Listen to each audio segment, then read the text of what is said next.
Hola amigos, bienvenidos a Dios de Comics. Aquí les traigo los números 14 al 22 de la serie X-Men del 2025, con guión de Jed MacKay y arte de Ryan Stegman. Espero que les guste. La historia comienza en Merle, Alaska, donde vemos a Cyclops reuniéndose con la comisario Robbins. Ella le agradece por atenderla, y él le asegura que si la ciudad necesita a los X-Men, ellos estarán siempre disponibles. Robbins entiende que hay tensiones entre ellos y el gobierno federal, pero le confiesa que necesitan toda la ayuda posible, especialmente porque él tiene una nave espacial.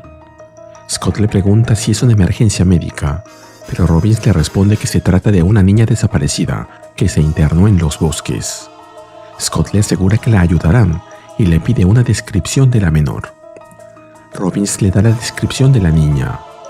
Ella tiene 13 años, cabello castaño y ojos marrones, y comenta que quizá Scott la haya visto antes, ya que su madre es conocida por su postura radical contra los mutantes. Finalmente, le dice el nombre de la niña, Piper Cobb.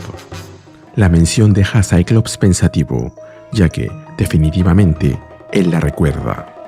Y si ustedes no la recuerdan, esta es la niña que fue llevada hasta allí por Temper, asegurando ser una mutante, pero que ellos devolvieron a su hogar luego de que las pruebas que le hicieron dieran negativo. Nos movemos a las montañas nevadas, donde vemos el Marauder sobrevolando la zona a baja altura.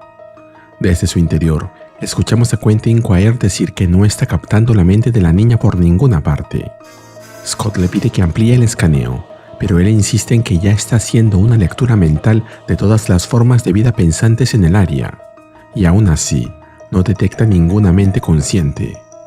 Scott le recuerda lo importante que Piper Cobb es para Heidi, así que, resignado, Quentin acepta redoblar sus esfuerzos.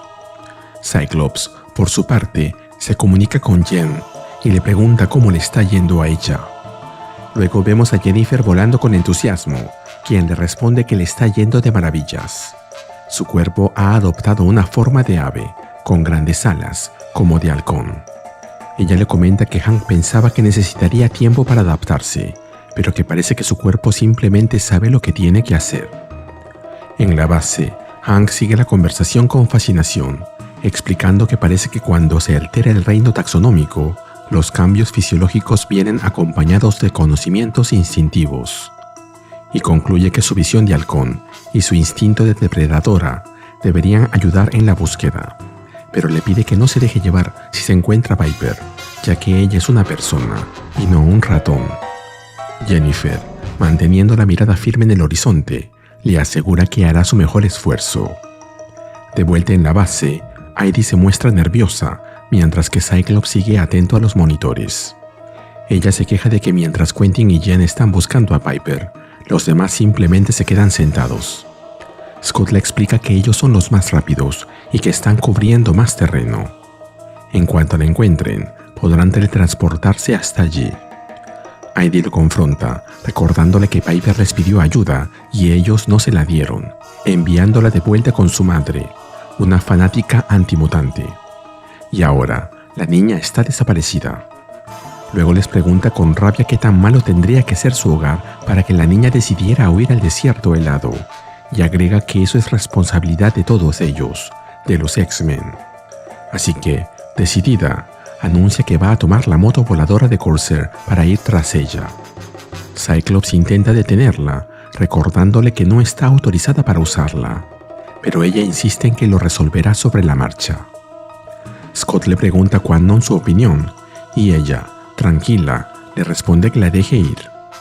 Heidi está angustiada, pero más importante aún, su fisiología mutante la hace inmune a morir congelada. Así que irse es lo que necesita ahora. En otro lugar de la base, vemos a Ben Liu observando una energía verdosa entre sus manos, mientras reflexiona en voz alta. Para él, todo se reduce a un juego de probabilidades. Sabe de finanzas, de mercados, y cree que dos X-Men buscando a una niña es una apuesta ridícula. Pero cree que si llena el cielo de falsos ovnis, las probabilidades cambiarían. Magneto aparece junto a él y le pide que lo acompañe. Durante su paseo, Magneto le dice que ha intentado, sin mucho éxito, tomarlo bajo su tutela, y le pregunta si sabe por qué. Ben le responde, bromeando, que debe ser por su atracción por los hombres mayores, pero Magneto no encuentra gracia en el comentario y le recuerda que ese no es momento para bromas. Luego señala que él ha mostrado una sorprendente facilidad para adaptarse a su condición de mutante y un deseo claro de integrarse. Ben le confiesa a Magneto que él siempre se ha sentido como un extraño, por ser gay y por ser chino-americano, y que los extraños nunca están del todo a salvo. Por eso aprendió a hacer dinero, porque el dinero es una forma de poder, y el poder protege. Aunque aclara que ni eso lo salvó de Tresca. Ahora, ser mutante es simplemente otra forma de ser un outsider, pero una que trae consigo su propio poder. Él solo necesita entenderlo, solo necesita dominarlo. Magneto le responde con seriedad. Le recuerda que él asedió una ciudad entera sin comprender del todo lo que hacía, y que su don mutante es poderoso y arriesgado, algo que él conoce bien, pero que Ben aún no puede controlar. Luego se acerca y, con firmeza, le dice que los mutantes con poderes colosales son necesarios para su pueblo, y como su propio poder ya no puede proteger a los suyos, entonces debe asegurarse de que el poder de Ben sí pueda. Volvemos a los bosques nevados y vemos un par de binoculares que captan el paso del Marauder surcando el cielo. Desde un campamento oculto entre árboles y tiendas, una figura vigilante informa por radio que los mutantes han desplegado su nave siguiendo un patrón estándar de búsqueda y rescate. Alguien le pregunta si lo han descubierto, y él responde que su cobertura sigue intacta gracias a un camuflaje psíquico que bloquea a los telépatas. Luego le preguntan si los X-Men ya han encontrado a la niña, y él responde que no, aunque no descarta que quizá estén manteniendo el patrón de búsqueda para despistar a posibles espías. Esa es su mejor suposición. Finalmente, le dice su interlocutor que si tanto quieren saberlo, que averigüen cómo comprometer las comunicaciones psíquicas de los X-Men y que luego hablen, llamándola Cealot.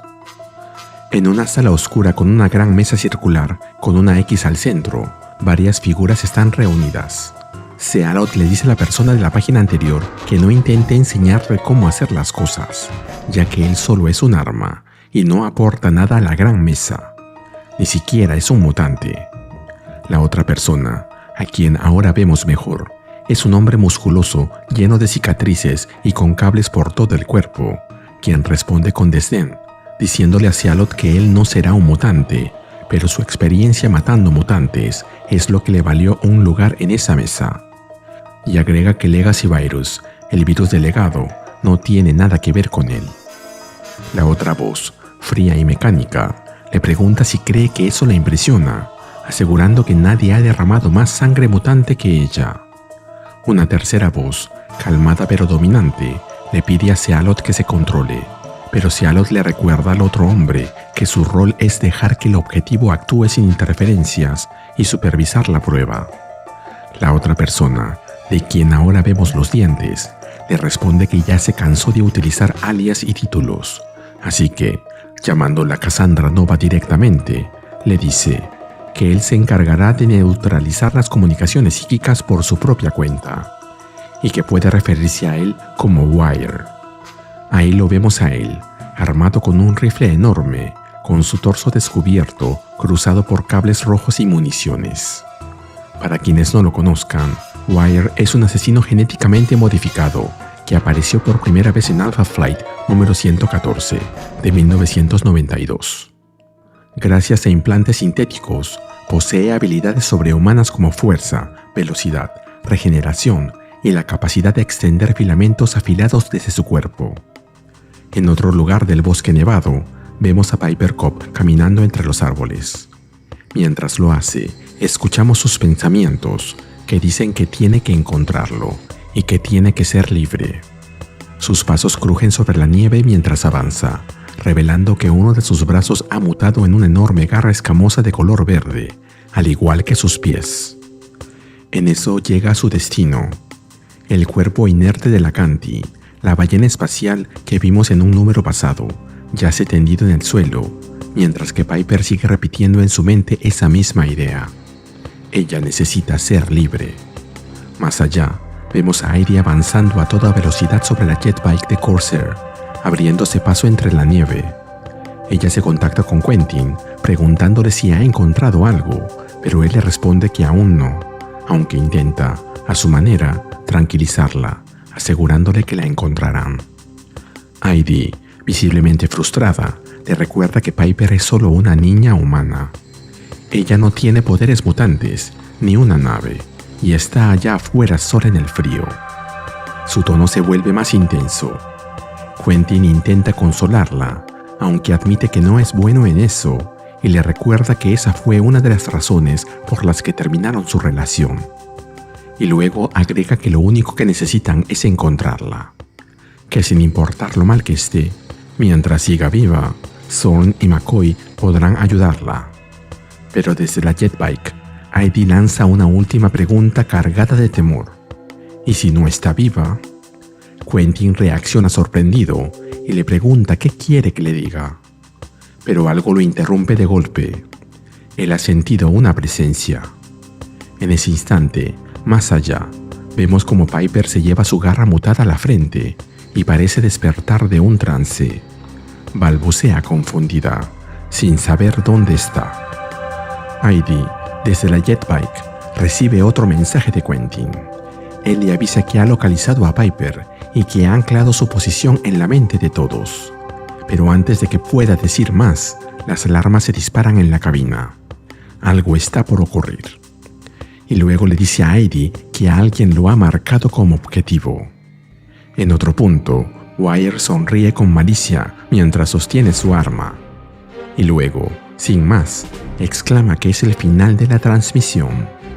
Luego vemos una explosión masiva que irrumpe en la escena, devorando el cielo con fuego y escombros. El Marauder ha sido derribado. Es más, ha sido partido en dos. A esto se refería Wire cuando dijo que él se encargaría de interrumpir las comunicaciones psíquicas. Y no había mejor manera de hacerlo que neutralizando la fuente, o sea, a Quentin. El impacto se hace sentir en todo el equipo. Jennifer intenta contactar a Cyclops, pero no obtiene respuesta. Magik, sentada en el suelo, le dice a Scott que su conjuro de localización ha dejado de funcionar, pero luego se sorprende al darse cuenta de que está hablando en voz alta.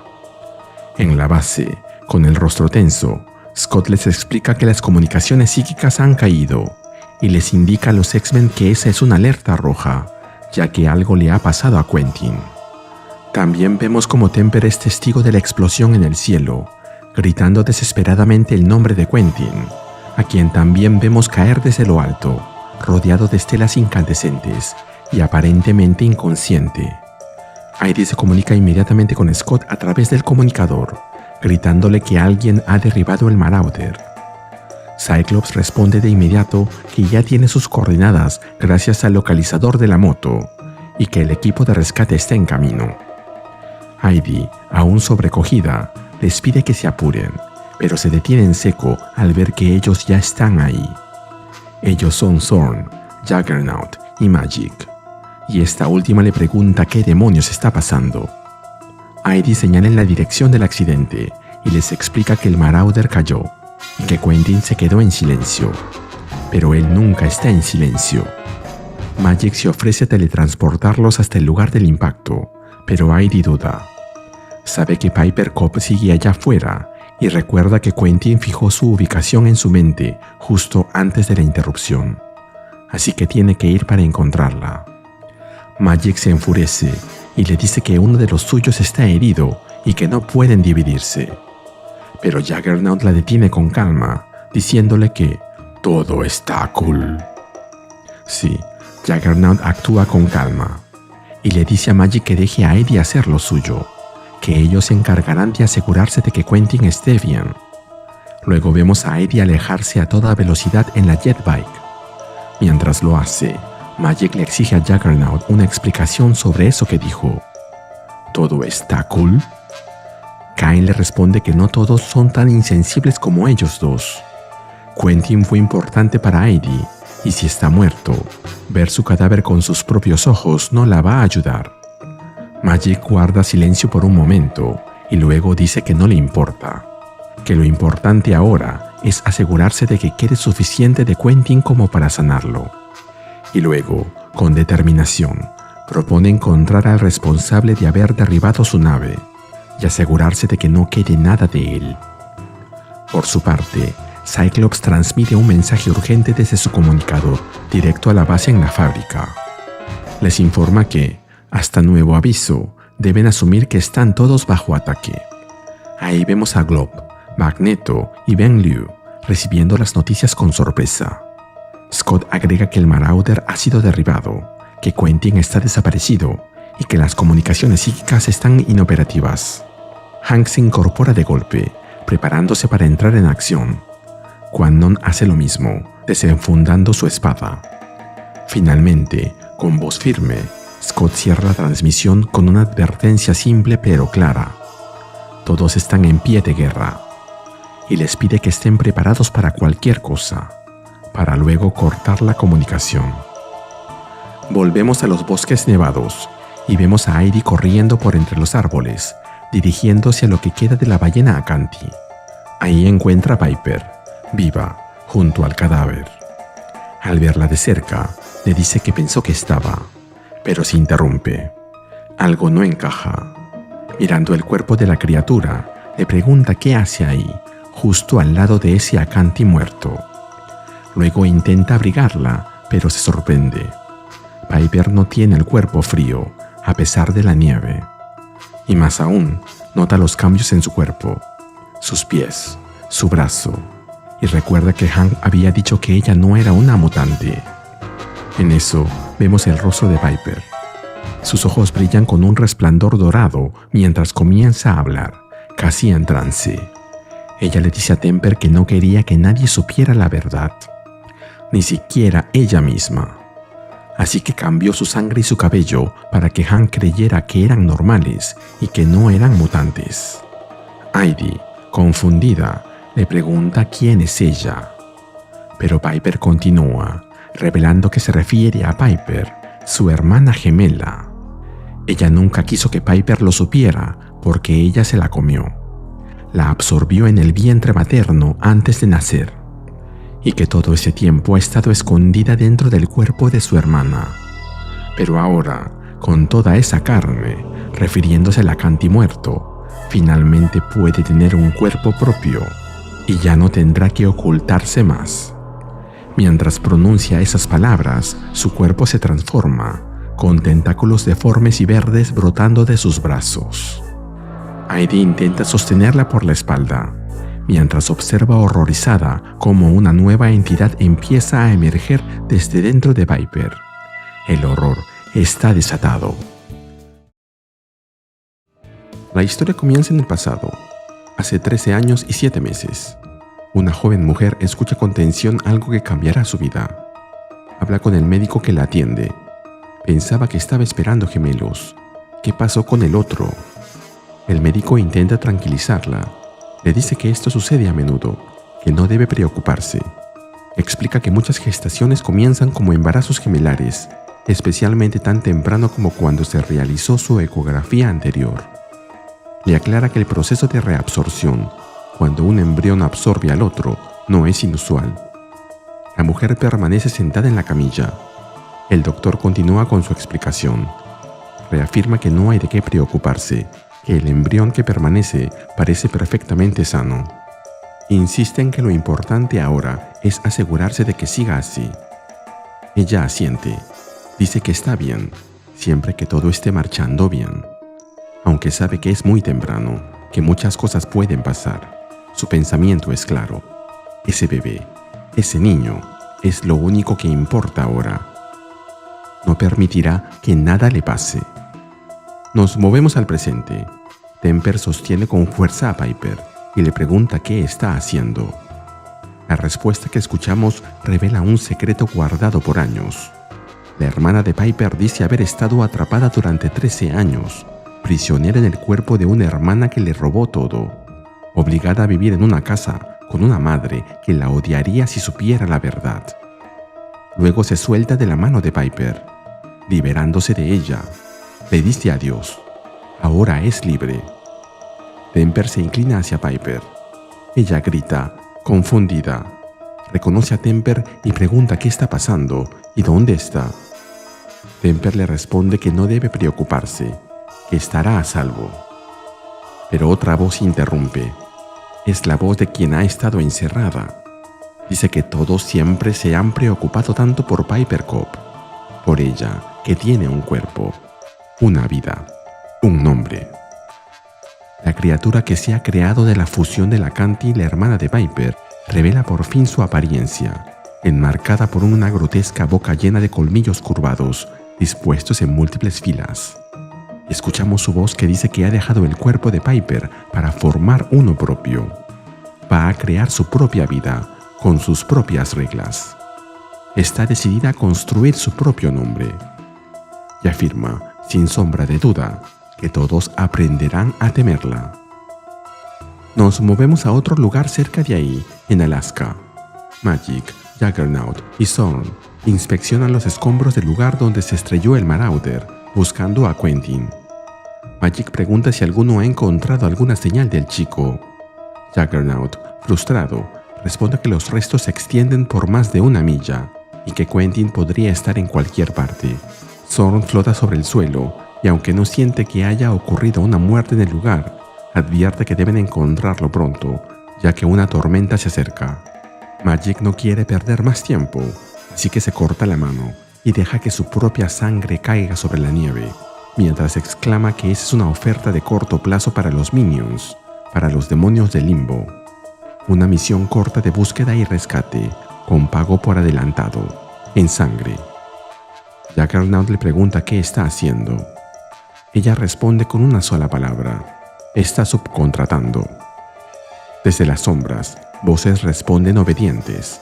Han escuchado a su ama. Luego vemos cómo emerge un grupo de criaturas demoníacas. Una de las criaturas grita que vienen del sombrío limbo, respondiendo al llamado de su temida ama. Preguntan cuál es su misión, a quién deben buscar y rescatar. Magik responde: su objetivo es encontrar a Quentin Quire. Ellos le recuerdan el pago adelantado, y ella cumple. Les ordena beber de su sangre y luego empezar a trabajar. Juggernaut observa desde la distancia. Le parece repulsivo. Magik lo reprende, como si él no supiera nada de pactos demoníacos.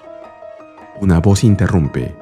Desde una radio llega una transmisión urgente de Temper, quien informa que tiene a Piper, pero que ahora enfrentan un problema mucho mayor. En el bosque, Temper y Piper se alejan de la criatura. Magik pregunta cuán grande es. La respuesta llega en forma de una revelación monstruosa. Desde entre los árboles, una bestia colosal emerge rugiendo. Ya no es una Canti, sino algo diferente. El suelo tiembla bajo su cuerpo. Es como si toda la tierra hubiera dado luz a una pesadilla viviente. Temper exclama la única comparación posible. Es tamaño monstruo gigante, Iliana. Mientras tanto, desde una transmisión de radio, Scott llama a Jen. Necesita que realice un reconocimiento aéreo de la situación. Le pide que sobrevuele la zona y evalúe el panorama. Jen duda. Responde que no es una X-Men, que no puede luchar. Pero Scott insiste. No le está pidiendo que combata, solo que vigile a la criatura gigante de Temper. Necesitan saber si se dirige hacia la ciudad o hacia la fábrica. Los ojos de Jen revelan su temor. Está aterrada. Scott sigue presionando. Sabe que Jen no está preparada para combate, pero con Quentin fuera de juego, la capacidad táctica del equipo se ha visto severamente limitada. Y ahora están bajo ataque, así que necesita información. Cerca de él, Beast y Psylocke discuten. Él está preocupado. Cree que Jen no está lista para esto, que Scott la está empujando demasiado. Pero Psylocke no opina lo mismo. Dice que Jen necesita ese empujón, que ha vivido en terror desde que los Upstarts la persiguieron y que si quiere superar eso, debe enfrentarse al miedo allá afuera, no esconderse en el laboratorio de Hank. En el bosque, Heidi continúa huyendo a toda velocidad en la moto de Corsair, llevando a Piper con ella. Ambas están aterradas mientras la criatura monstruosa las persigue, su enorme boca abierta, llena de colmillos que podrían aplastarlas en segundos. Heidi le pide a Piper que se aferre con fuerza. En eso, alguien le habla a la hermana de Piper telepáticamente y le pregunta qué cree que está haciendo. Ella le responde que pasó 13 años atrapada en el cuerpo de Piper, así que intentó atrapar a Piper dentro de su nuevo y espléndido cuerpo, aunque duda que pudiera sobrevivir tanto como ella lo hizo. La voz la invita a unirse por un momento, en un lugar donde puedan hablar con libertad. Un espacio psíquico donde el tiempo se detiene y solo existen pensamientos. En ese espacio mental aparece una figura amorfa, casi líquida. Su voz es de ira y confusión. No sabe dónde está. Grita que no volverá a estar atrapada nunca más. La voz llama a ese lugar una sala de reunión psíquica. Un sitio donde pueden hablar a velocidad mental, sin que pase un segundo en el mundo real. Se dirige a la criatura con sarcasmo y desprecio, su pequeña biocinética. Le reprocha no tener ni siquiera una autoimagen, no saber cómo luce, no tener idea de quién es. La figura responde, dolida. Dice que ella no tiene idea de cómo se siente eso, pero la respuesta es inmediata y tajante. Al contrario, niña. Mi nombre es Cassandra Nova y entiendo perfectamente lo que eso es. Sé lo que se siente al que te lo quiten todo. Ser abandonada sin un cuerpo o un nombre. Con frialdad se acerca a la criatura, acusándola de haber sido manipulada. Le dice que su hermana y su X-Men mascota se están burlando de ella, que la están usando. La masa reacciona confundida. Pregunta qué quiere decir con todo eso. Cassandra se inclina hacia ella, enfatizando que la están guiando con mentiras, que la están alejando de aquello que más valoran, su pequeña ciudad. Entonces, con voz grave, Cassandra lanza la verdadera revelación.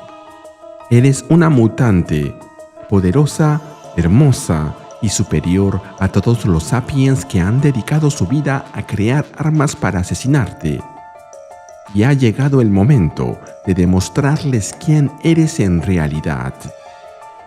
Piper y Heidi siguen avanzando sobre su motocicleta espacial, surcando la nieve.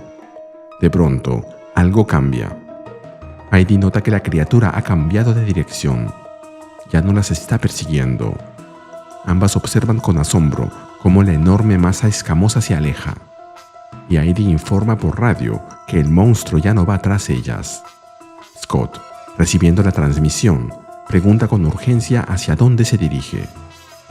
Jen responde desde el aire. El monstruo se dirige hacia el pueblo. Le advierte a Scott que deben detenerlo antes de que llegue a Merle. De regreso con Magik y los demás, Juggernaut pregunta cuál es el plan. Todavía falta uno de los suyos. Mientras Illyana y él se preparan para moverse, Son le dice que se vayan y que él seguirá buscando a Quentin por su cuenta. Puede cubrir más terreno solo, aunque advierte que no podrá comunicarse. Los comunicadores no funcionan bien con el agujero negro que lleva en la cabeza. Cyclops comienza a dar órdenes precisas. Indica que Magik y Juggernaut se teletransporten al lugar del accidente de la nave Acanti y sigan un rumbo de intercepción. A Jen le asigna evacuar a Piper. A Temper le pide vigilar a la criatura, pero sin entrar en combate hasta que tenga apoyo. Psylocke y él se dirigen en ese momento hacia el lugar a bordo del Quinjet. En otro lado, aparece Magneto. Se dirige a Hank y le dice que es el momento de preparar su prótesis.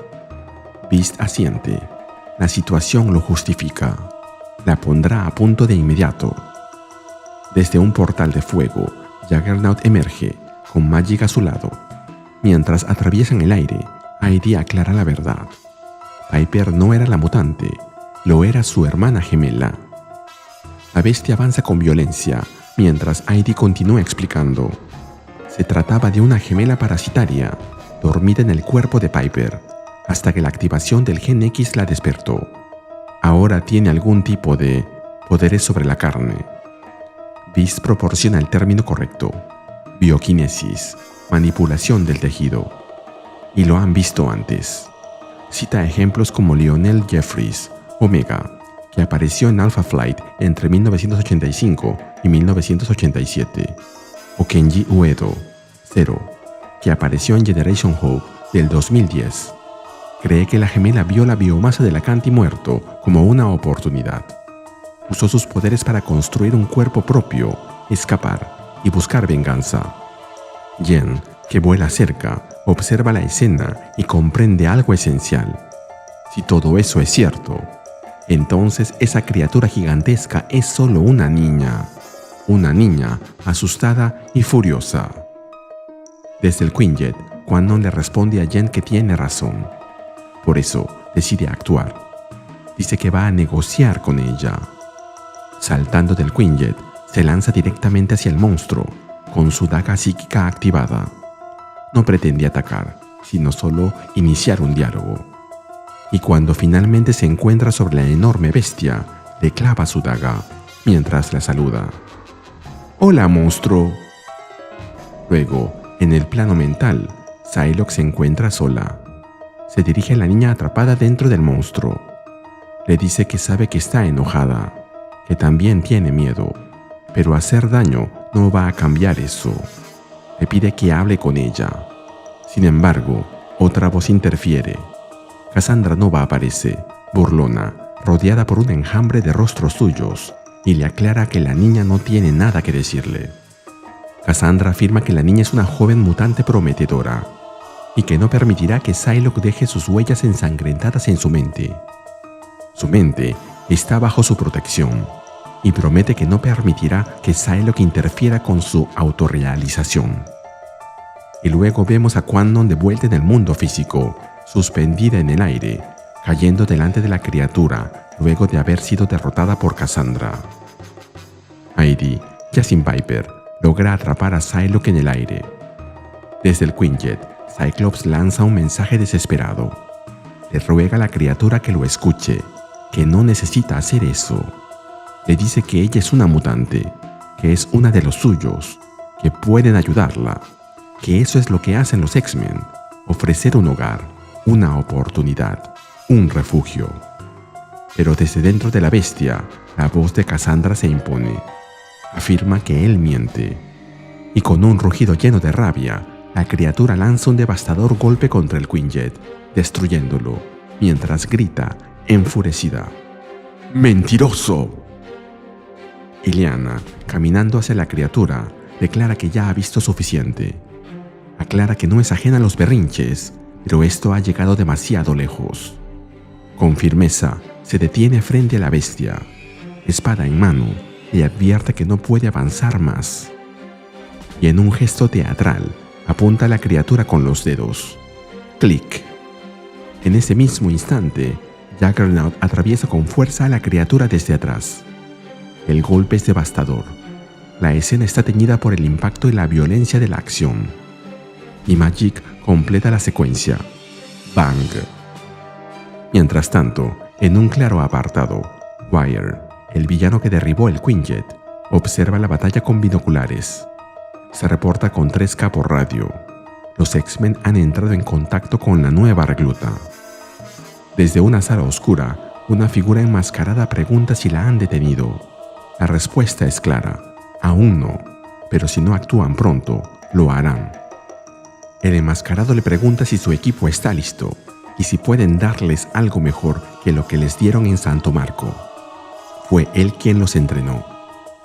Wire responde con confianza: Santo Marco pasó hace mucho tiempo. Asegura que están listos, mejor que nunca, y con hambre de acción. Desde la mesa de mando, el otro miembro del grupo, el Doctor, dice estar listo para teletransportar al equipo. Solo necesita su confirmación. Y el director la da sin titubear: ¡hazlo! De vuelta en el bosque, mientras Juggernaut, cubierto de sangre, intenta levantarse, Heidi, Illyana y Psylocke observan con asombro lo que tienen enfrente. La criatura sigue viva, y ahora, más imponente y furiosa, ruge que nadie puede detenerla. Juggernaut se voltea y exclama que él atravesó su cuerpo. Psylocke explica que la criatura tiene control total sobre su estructura biológica. Se ha curado a sí misma, regenerándose al instante. Juggernaut solo puede preguntar cuál es el plan, cuando de pronto todo se ve interrumpido por un sonido que los alarma. Alguien se ha teletransportado hasta allí. Illyana, entre dientes, maldice. ¿Quién demonios? La respuesta no tarda en revelarse. Una nueva formación de personajes aparece sobre el campo nevado. Figuras desconocidas, 6 en total, cada una con un aspecto particular. Uno parece Colossus con uniforme rosa. Otro parece una mezcla de Storm y Magneto. Otro parece una mezcla de Juggernaut y Gasparín. El del medio me parece una fusión de la mole y la antorcha humana. La de la derecha tiene un aire a Sage. Y el de la izquierda, aparentemente líder, se parece a Cyclops. Obvio. Son los agentes de Tresca, los mutantes adultos, los que aparecieron en el primer número. El supuesto líder, con traje negro y los brazos cruzados, se adelanta y responde a la pregunta de Illyana. ¿Quiénes somos? ¿Quién les parece que somos? Somos los X-Men. La historia comienza en el pasado. En las instalaciones de Tresca, Wire se dirige a los mutantes que se creen los nuevos X-Men, específicamente a uno de ellos, Schwarzschild, preguntando por el estado de su nuevo brazo. Schwarzschild se queja de que no le devolvieron su brazo real, el cual le fue cortado por Magik en el número 1. Wire critica a los X-Men por llevárselo, acusándolos de traicionar e incluso a los suyos para servir a humanos sin poderes, a quienes llama Flatscans. Otro de los miembros, Time Bomb, le recuerda que él mismo no es un mutante, sino un Flatscan. Pero Wire le responde que, aunque fueron otros los que los hicieron mutantes, será él quien los convierta en X-Men. Nos movemos al presente. Vemos los nombres de los miembros. El que parecía Storm se llama Constellation. El de traje amarillo se llama Psychobor. La que parece Colossus es Galatea. El gordito anaranjado es Juice. Y los otros ya los conocemos, Time Bomb y Schwarzschild. Scott no se sorprende. Es más, comenta que últimamente muchos afirman ser los X-Men. Luego declara que si hay alguien calificado para decidir quién es un X-Men y quién no, ese es él. Y ellos no califican. Temper interrumpe y pregunta quiénes son. Scott responde, son los Santo Marco Six, los 6 de Santo Marco. Magik sonríe con picardía. De inmediato, la acción estalla. Magik convoca su espada y se lanza al ataque junto con Kain. Ella quiere conseguir el otro brazo. Quiere tener el par completo. Juggernaut ruge con brutalidad, prometiendo moler los huesos de sus enemigos para hacer pan. Desde el fondo, Scott grita intentando detenerlos. Todavía tienen el problema de la hermana gemela de Piper. Y hablando de ella, vemos a Cassandra Nova trepada sobre su hombro. Cassandra le ordena que se retire mientras los demás están distraídos. La hermana de Piper los observa y pregunta quiénes son, impresionada por lo llamativos que se ven. Cassandra responde que esos son los verdaderos X-Men, hijos de Tresca, creados y guiados por ellos. Desean que ella se una a ellos, pero primero deberá probar su valía. Por su parte, Cyclops se comunica a través de su comunicador con el equipo en la fábrica. Reporta que hay 6 mutantes hostiles en el área y declara que la amenaza para el pueblo ahora está en sus manos. En la fábrica, Beast recibe el mensaje. Una mutante de 30 pies de altura, de apenas 13 años, avanza hacia el pueblo movida por la venganza. Agrega que es el turno de que Magneto intervenga. Max responde con confianza. Se considera excelente con los niños. Hank le responde sarcásticamente que sus hijos son la prueba de eso. Max le recuerda que tiene algo que debe entregarle para recuperar su poder, el cual le fue robado por el RLDS, la enfermedad mutante desconocida. Beast responde que le gustaría que no estuviera tan ansioso por probar el compuesto DX. Los efectos del Dextroanfetamine X son temporales y limitados, por eso debe salir equipado. Además, no se conoce el impacto futuro sobre su cuerpo o su gen X.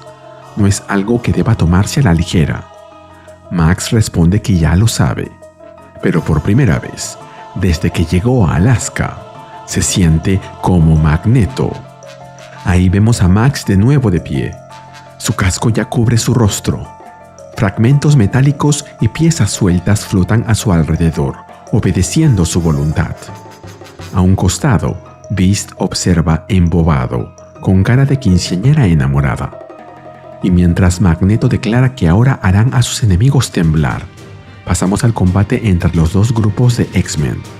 Ya no recuerdo cuántas veces he escrito esto en los últimos meses. Pero ahí vemos a Juggernaut enfrentando a Galatea, a Temper contra Constellation, a Cyclops contra Juice, a Magik contra Schwarzenegger, Schwarzschild, a Psylocke, a Time Bomb y a Psycho-Boar. No es necesario que se aprendan los nombres, ya que muy probablemente muy pronto dejemos de saber de estos nuevos mutantes. ¿Alguien recuerda a los supervampiros de Bloodhound? Pero es mi deber como narrador cubrir la pelea. Así que, Cyclops lanza su rayo óptico a quemarropa, atravesando a Juice sin hacerle nada. Se dirige a Psylocke, ordenando que neutralice al velocista, pero antes de que pueda actuar, algo lo golpea directamente en el rostro, haciéndolo caer, y le dice que nadie puede contenerla. Luego se dirige a Psylocke, dejando claro su desprecio, y cuestionando cómo alguien como ella consiguió un lugar en el equipo. Psylocke activa su katana psíquica. Responde con calma, invitándola a averiguarlo juntas. Magik yace en el suelo, herida. Schwarzschild se acerca, gritando que ha estado esperando este momento desde la última vez, desde que ella le cortó el brazo. Magik responde que recuerda perfectamente el incidente. Y recuerda también cómo él pensó que podía atrapar a una teletransportadora. En un instante, Magik reaparece detrás de él, lista para atacarlo, pero Schwarzschild activa su poder, alterando el campo gravitacional. Le propone invertir su gravedad, y con un gesto, la lanza violentamente hacia el cielo. Desde otro punto del campo de batalla, una voz lo llama. Schwarzschild se gira. Galatea da la orden con fuerza. Slingshot Maneuver, maniobra de resortera. De inmediato, Schwarzschild ajusta y reduce la gravedad, impulsando a Galatea por los aires. Luego activa la siguiente fase. Eleva súbitamente la gravedad a máxima intensidad, haciendo que Galatea caiga, mientras Juggernaut se abalanza sobre él, gritándole que lo va a enterrar. Pero Galatea lo interrumpe y le dice que mire hacia arriba. Juggernaut levanta la vista y la ve caer sobre él. El cuerpo de Galatea se estrella con fuerza devastadora sobre Juggernaut, generando una explosión masiva de escombros y energía. Por su parte, Psylocke bloquea con su espada psíquica los ataques de Time Bomb, quien no puede creer que la haya detenido, aunque se mueve más rápido que ella. Confundida, le pregunta cómo lo está logrando. Psylocke responde que puede leer sus movimientos al mismo tiempo que los piensa. Time Bomb refunfuña, admitiendo que incluso una telépata de segunda categoría sigue siendo telépata. Pero ella tiene algo reservado para Psylocke, y grita llamando ayuda. Psycho-Boar responde al llamado. Coge a Psylocke por la cabeza, mientras le dice que no se preocupe, que solo va a comerse sus pensamientos. Time Bomb se lanza hacia ella con toda su fuerza, lista para rematarla. Pero un rayo óptico de Cyclops detiene el avance de Time Bomb. Cyclops observa la caída y declara que ya tienen a una menos. Mientras tanto, Juggernaut se enfrenta cuerpo a cuerpo con Galatea. Le pregunta si está hecha de piedra y agrega que la piedra también se rompe. Galatea sabe que sí, todo se rompe, excepto lo líquido. En ese instante, el increíble Juice entra en escena. Lanza su forma líquida directamente sobre Juggernaut, cubriéndole la cabeza, intentando ahogarlo. Desde lo alto, Temper le grita a Cain que aguante. Juice sigue presionando a Juggernaut. Le ordena que respire profundo.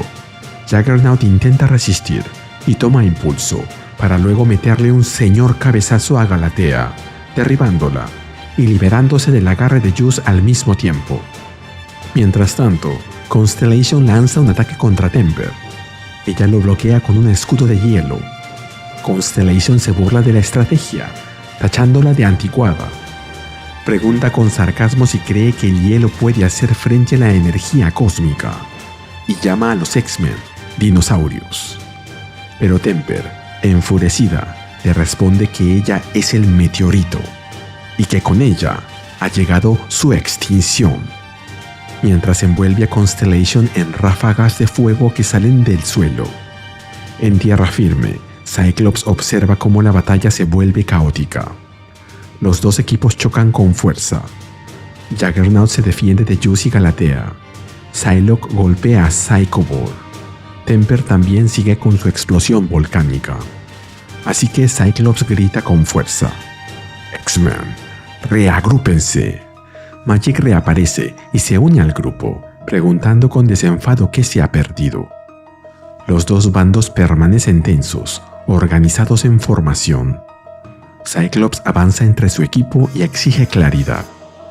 Esto es ridículo, dice. Quiere saber quién habla por ellos, qué es lo que realmente quieren. Schwarzschild da un paso al frente. Con tono firme, declara su deseo. Quieren ser los X-Men. No solo usar el nombre, sino ganárselo. Su grupo representa la vanguardia de la revolución genética. Esto es una prueba. Quieren demostrar que ellos son el siguiente paso en la evolución y que los antiguos X-Men, con sus falsas medidas y su hipocresía, ya no merecen el título. El mañana ha llegado y ellos son el mañana. Nos movemos de vuelta a la fábrica. Glob se muestra confundido mientras escucha la explicación de Beast. Mientras vemos a Magneto utilizando su poder, Beast continúa explicando. El Wild Sentinel, el centinela salvaje, había quedado en pie como recordatorio de que el pueblo fue salvado por los X-Men. Era útil como símbolo, pero también era un riesgo. No se puede dejar un robot gigante genocida simplemente parado. Si llegara a caer, solo pensarlo lo perturba. Pero la solución fue evidente. La única forma de mover al centinela de forma segura era hacerlo caminar. Y vemos la silueta colosal del centinela alzándose entre los edificios, avanzando lentamente. Y mientras vemos a los dos colosos frente a frente, al centinela de la fábrica y a la hermana de Piper, que ha tomado control del cadáver de la Canti, terminamos con un último mensaje de Beast. Fue Magneto quien señaló que, si podía hacer caminar al centinela, también podía hacerlo pelear. La historia comienza en una sala oscura.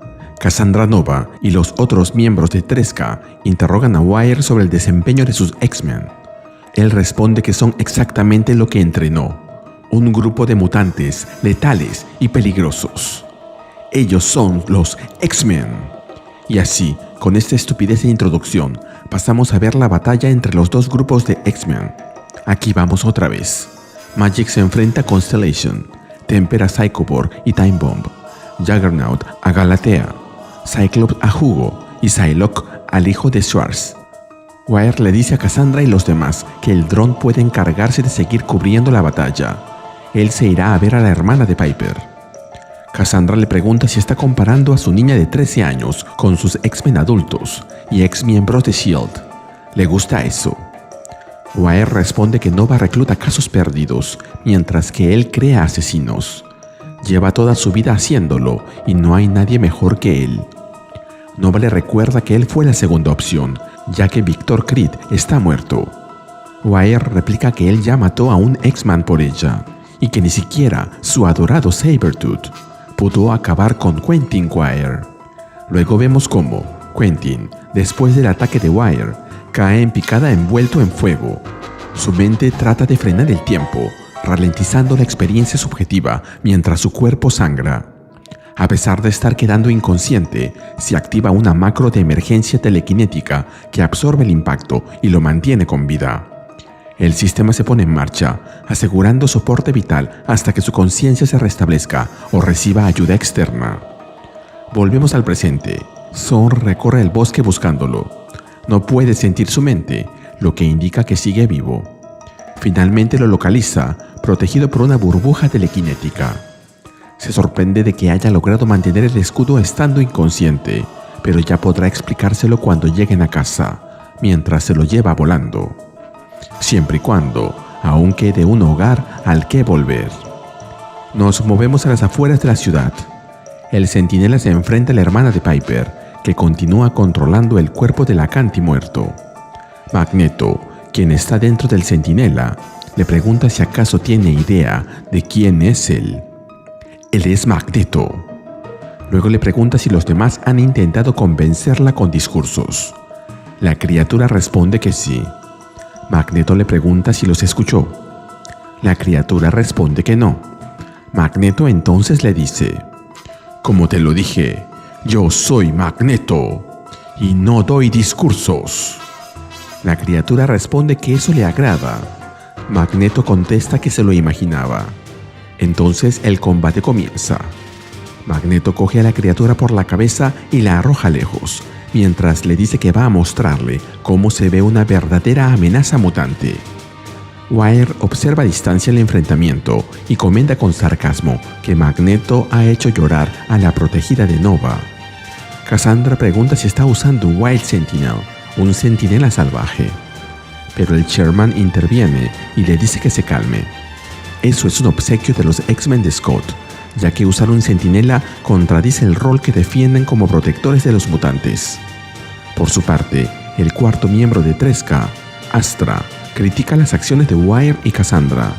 Sugiere enviar a su creación para terminar con los X-Men. Como comentario, Astra es una mutante de la que no se sabe mucho. Parece que su poder es la teletransportación, pero es más conocida por sus experimentos genéticos y de clonación con Magneto, Scarlet Witch y Quicksilver, siendo el más conocido Joseph. El Chairman le dice que su obsesión con los clones de Magneto es un callejón sin salida desde el punto de vista filosófico. Su verdadero objetivo no es reemplazar a la humanidad con clones de Magneto, sino transformarla. A Joseph, quien está con Astra, no le gusta oír eso. Mientras la pelea entre los dos colosos se desarrolla, el Chairman continúa con su explicación. Ellos tienen la misión de tomar el control de la evolución y corregir los errores de la naturaleza que favorecen a los humanos normales, y rectificar la aleatoriedad que ha limitado su expansión. Astra le recuerda que eso se lo ha dicho ya varias veces, así que sugiere que deberían volver al plan clásico: fabricar un ejército de clones de Joseph y alterar los polos magnéticos de la Tierra. Pero The Chairman rechaza tajantemente la idea de crear ejércitos de clones. Argumenta que el equilibrio de poder dentro del grupo es demasiado frágil y que la carta fundacional prohíbe expresamente dicha práctica. Agrega que él no confiaría en sus tropas clonadas, del mismo modo en que ella no confiaría en las suyas si él decidiera hacer lo mismo. Astra finalmente acepta, aunque pensaba que ser una terrorista genética sería más divertido. Wire, observando la pelea en el lugar, responde que él sí la está pasando bien. Y vemos por qué. En el bosque, la hermana de Piper ataca al centinela de Magneto brutalmente, arrancándole uno de sus brazos. Luego se dirige a él, burlándose de que pensaba que él era alguien de importancia, pero se ha decepcionado.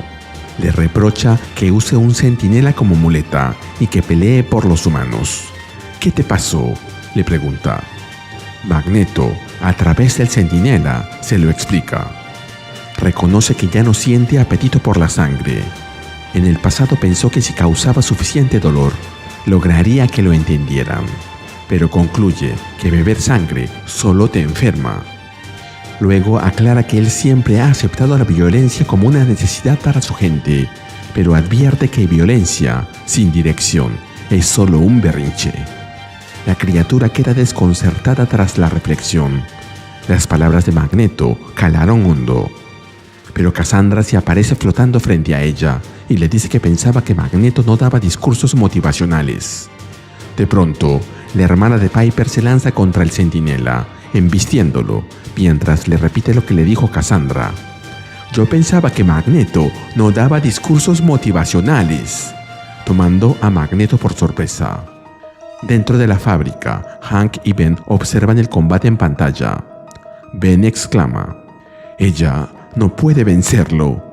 Es Magneto, por el amor de Dios». Pero Hank le confiesa que, Desafortunadamente, Magneto no es exactamente Magneto en estos días. Si utilizara todo su poder, estaría en riesgo de destruir toda la ciudad. «Ella va a matarlo, ¿verdad?», exclamaban.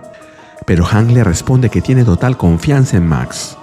Él ha vivido aterrorizándolo desde que era adolescente. Es indestructible. Ben se exaspera y grita: «Está enfermo, Hank. Lo enviaste drogado con dextroanfetamina X y lo subiste a un centinela de chatarra para pelear contra un monstruo gigante. Al diablo con esto. Puedes quedarte de brazos cruzados si quieres, pero yo voy a hacer algo. Jen, ¿dónde estás? Te necesito». Hank intenta detenerlo, advirtiéndole que usar sus poderes solo empeorará todo. Volvemos a la batalla entre los X-Men. Schwarzschild se burla de Cyclops por liderar a los X-Men a pesar de tener, según él, un poder mediocre. Cyclops responde que su habilidad no se compara con la manipulación gravitacional de Schwarzschild, pero aún así logra hacerlo, mientras utiliza sus rayos ópticos para distraerlo. Juggernaut aprovecha eso para lanzarse sobre él, aunque Galatea y Time Bomb intentan detenerlo. Juguito es el primero en reaccionar al ver a su líder caído. Constellation lo sigue. Cyclops, de pie junto al cráter generado por Juggernaut, le explica a un inconsciente Schwarzschild que es un error común pensar que los más poderosos son quienes deben liderar. Su verdadero talento está en organizar el campo de batalla como una mesa de billar. Cada elemento en su lugar, listo para que, al golpear la primera bola, las demás la sigan. Luego, delante del resto de su equipo, se dirige a los demás miembros de 3K y les dice: «Han sido entrenados bien, X-Men, pero todas sus tácticas pasan por su líder. ¿Qué queda cuando él es eliminado?». Y finalmente les dice: «Vamos a averiguarlo». Mientras tanto, en la residencia Cobb, la madre de Piper se muestra preocupada por la desaparición de su hija. Ha escuchado sobre los monstruos y los robots en el pueblo, preguntándose a dónde fue. En eso, unos golpes suenan en la puerta y una voz la llama, exigiendo que abra. Nerviosa, se acerca y abre la puerta, preguntándose si será su hija Piper, pero cuando ve quién está fuera, se queda en shock. Y no es para menos. Aparte de Piper, quien la saluda, están Ben y Jennifer, aún con su apariencia de ave de rapiña. Ben se presenta junto a Jennifer. Le explican que un amigo suyo morirá si no obtienen su ayuda. Ella es la única que puede detener todo esto. Finalmente, en la fábrica, vemos que alguien ingresa y avanza sigilosamente entre las sombras. Como se lo esperaba, no hay nadie ahí para detenerlo. Todos están demasiado ocupados. Ni siquiera saben que está ahí. Este es Cyber, quien declara que el objetivo número 3 ha comenzado: hacer una visita personal. La historia comienza en la fábrica que sirve de base de operaciones de los X-Men, en Merle, Alaska. Beast se queja de los últimos acontecimientos, incluyendo a esos nuevos X-Men que han aparecido, cuando en eso escucha una voz que le dice que le costó mucho esfuerzo convertirlos en eso. Beast se gira, encontrando delante de él a Wire, quien se presenta como la visita médica a domicilio de 3K, y le dice que ha venido para hablar con él. En otro lado, Cyclops declara que el líder enemigo ha caído y que es el momento de rendirse. Juice le da la razón. Schwarzschild está fuera de combate y se pregunta qué deben hacer ahora. Time Bomb le ordena callar, recordándole que todo esto es una prueba. Galatea lo confirma y asegura que rendirse no es una opción para ella. Constellation le indica a Galatea que se mantenga firme, recordándole que Time Bomb está a cargo después de Schwarzschild. Galatea responde que solo recibe órdenes de Schwarzschild y de nadie más. Psycho Borg le dice que la apoyará en su decisión. Time Bomb se molesta y les exige que se comporten como corresponde. En el otro bando, Magik, lista para pelear, pregunta si van a atacar o no. Cyclops le explica que los enemigos están atravesando una crisis de liderazgo y que una amenaza los unirá. Cuando el enemigo está cometiendo un error, hay que dejarlos. Galatea enfrenta a Time Bomb y le reclama que no se crea mejor por haber pertenecido a AIM antes. Time Bomb, en respuesta, la insulta, recordándole su pasado en S.H.I.E.L.D. Temper pregunta de qué va la discusión. Psylocke le responde que ellos solían ser parte de Orchis y que muchos provenían de AIM y de S.H.I.E.L.D., explicando que son viejas rivalidades. Constellation interviene para calmar los ánimos, mientras que Juggernaut, impaciente, pregunta a Cyclops qué esperan para atacar. Psycho-Bor le responde a Constellation que él no tiene nada que ver en esa pelea por haber pertenecido a Strike. Y Psylocke le responde a Juggernaut: sé muy bien cómo termina esto, solo hay que esperar. Mientras esperan, Time Bomb le recrimina a Galatea que ese es un examen y que por su estupidez todo se está arruinando. Galatea solo responde: esta es la última vez que me llamas estúpida, y la golpea en el rostro con fuerza. Psylocke termina con su explicación: solo hay que esperar que las cosas sigan su curso. Al ver que la discusión desemboca en agresión, Scott sonríe y exclama: allí está, y es mucho más divertido cuando no es a mí al que le pasa. Finalmente, con la oportunidad clara, le ordena a su equipo atacarlos con todo lo que tienen. Magik, Juggernaut y los demás se lanzan contra sus rivales, listos para derribarlos. Mientras tanto, en otro lugar, la hermana de Piper continúa enfrentándose al centinela de Magneto. Al verlo derribado tan fácil, se burla de él, diciéndole que debe ser una broma. Él es solo otro anciano más. Magneto le pregunta a Henry si tiene un plan, pero sus opciones se reducen rápidamente. En eso, alguien interviene y le grita a la hermana de Piper que lo deje en paz. Ella voltea y pregunta por qué debería hacerlo. Ben Liu le da la respuesta: porque tengo a quien realmente quieres matar, Rose Ellen Cobb, tu madre. La niña reconoce a su madre y balbucea. Rose, sin poder ni mirarla, exclama que no puede hacer eso. Pero Ben no se rinde. Intenta razonar con la criatura. Le dice que todos sufrieron, que él fue torturado y experimentaron con su mente hasta romperla, pero que los X-Men lo salvaron, lo ayudaron a no hacer daño a nadie y reconstruyeron su mente, y que ellos pueden hacer lo mismo por ella. La niña, la monstrua, no sé cómo referirme a ella, enfurecida, le grita que al menos él tenía un nombre, una vida y un cuerpo, y reclama con furia.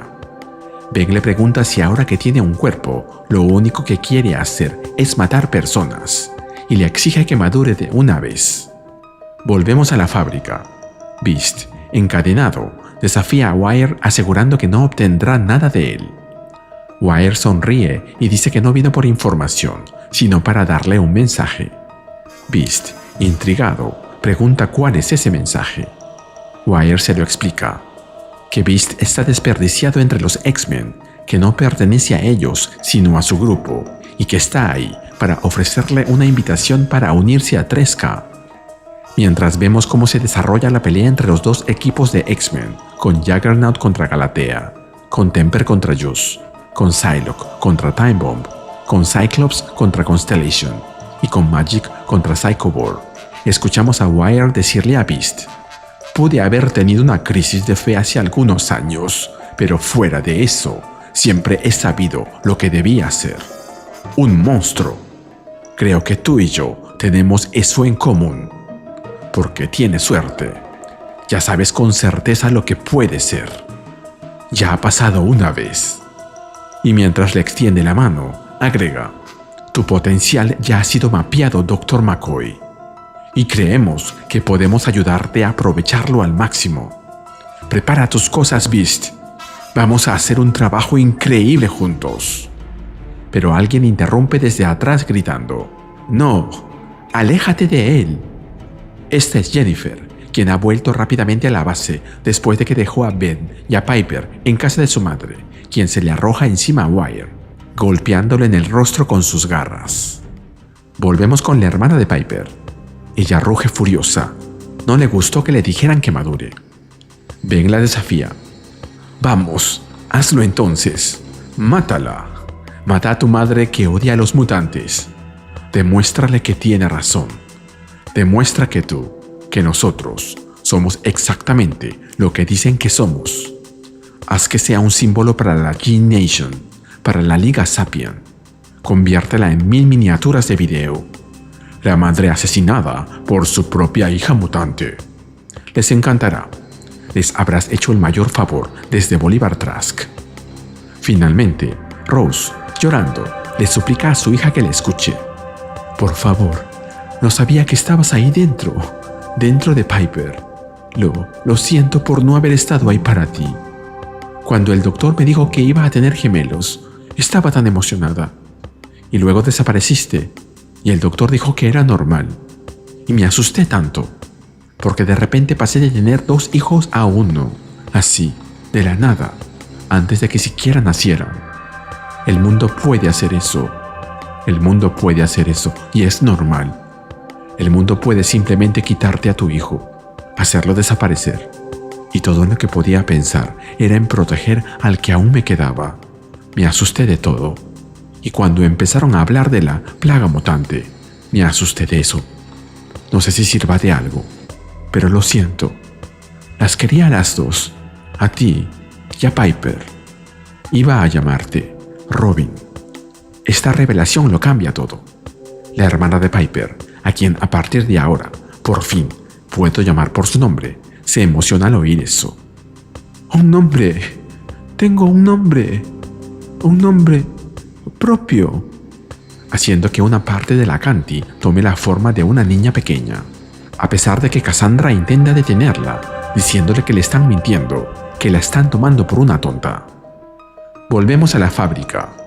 Wire sujeta a Jennifer por el cuello, reconociéndola como uno de sus experimentos, pero criticando que ahora esté desplegando las alas y viniendo en defensa de la bestia azul.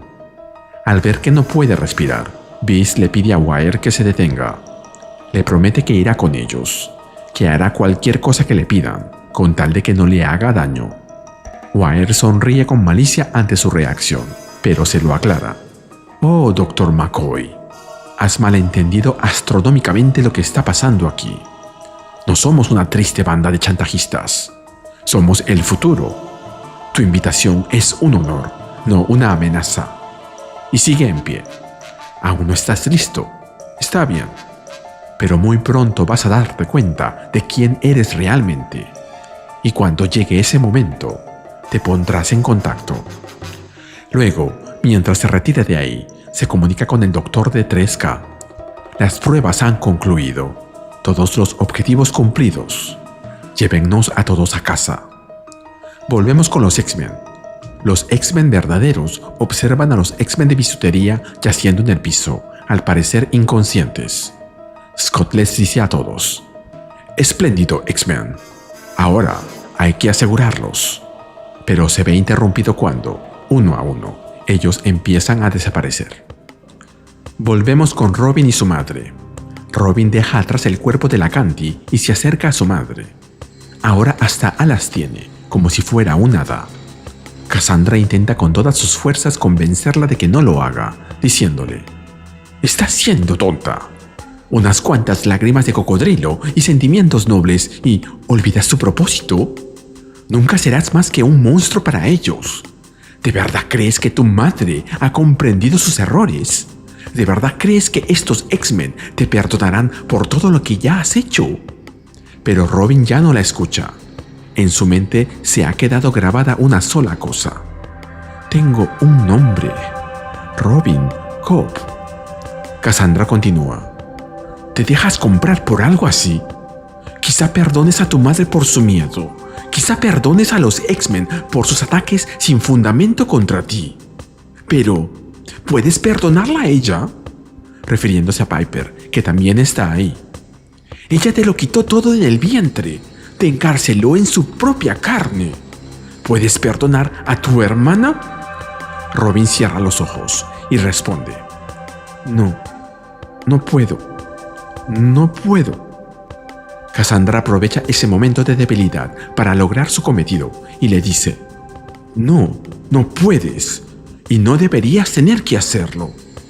Luego se comunica con la base. Sealot al doctor.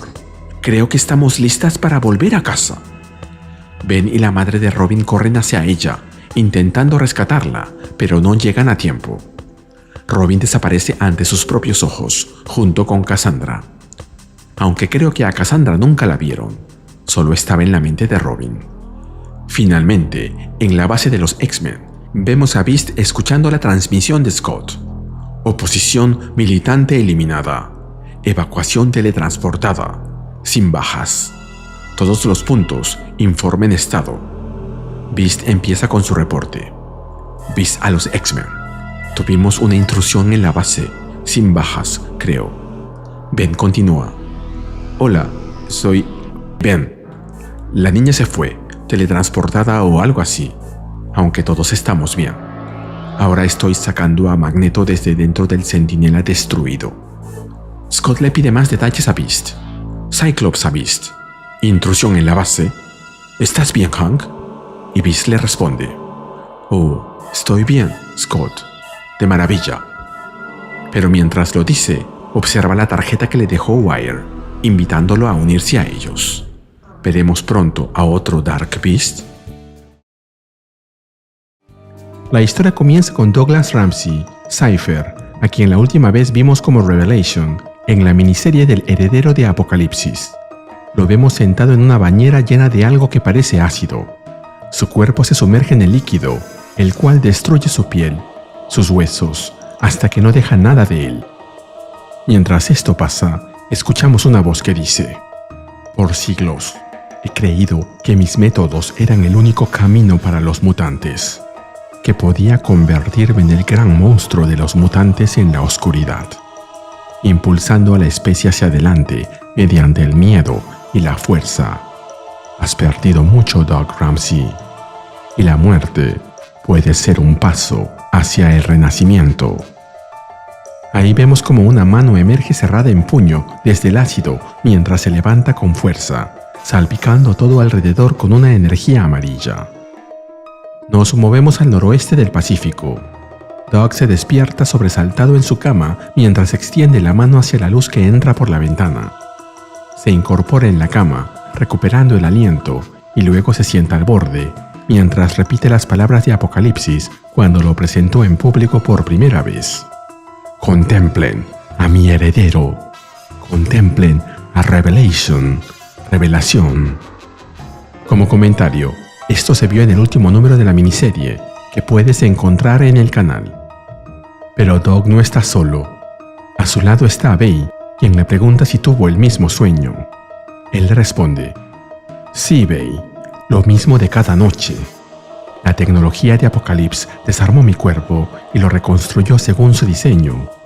Aunque no había pensado en cómo dejó su marca en mi mente, supongo que la mariposa aún sueña con la crisálida. Bay le responde: los grandes eventos de nuestras vidas siempre dejan marcas en nosotros, cuerpo, mente y alma, pero me alegra que tu cabello haya crecido de nuevo. ¿Mi cabello?, pregunta Doug. Me hace sentir más yo, ¿sabes? El heredero de Apocalipsis y el cabello de Apocalipsis, que en inglés es The Heir of Apocalypse y The Hair of Apocalypse. Una broma de Doug. ¿Qué?, le pregunta Bay sin haber entendido. Y Doug se lo explica. ¿Lo entiendes? Porque heredero y cabello suenan parecido. Bay no responde nada, pero su cara lo dice todo.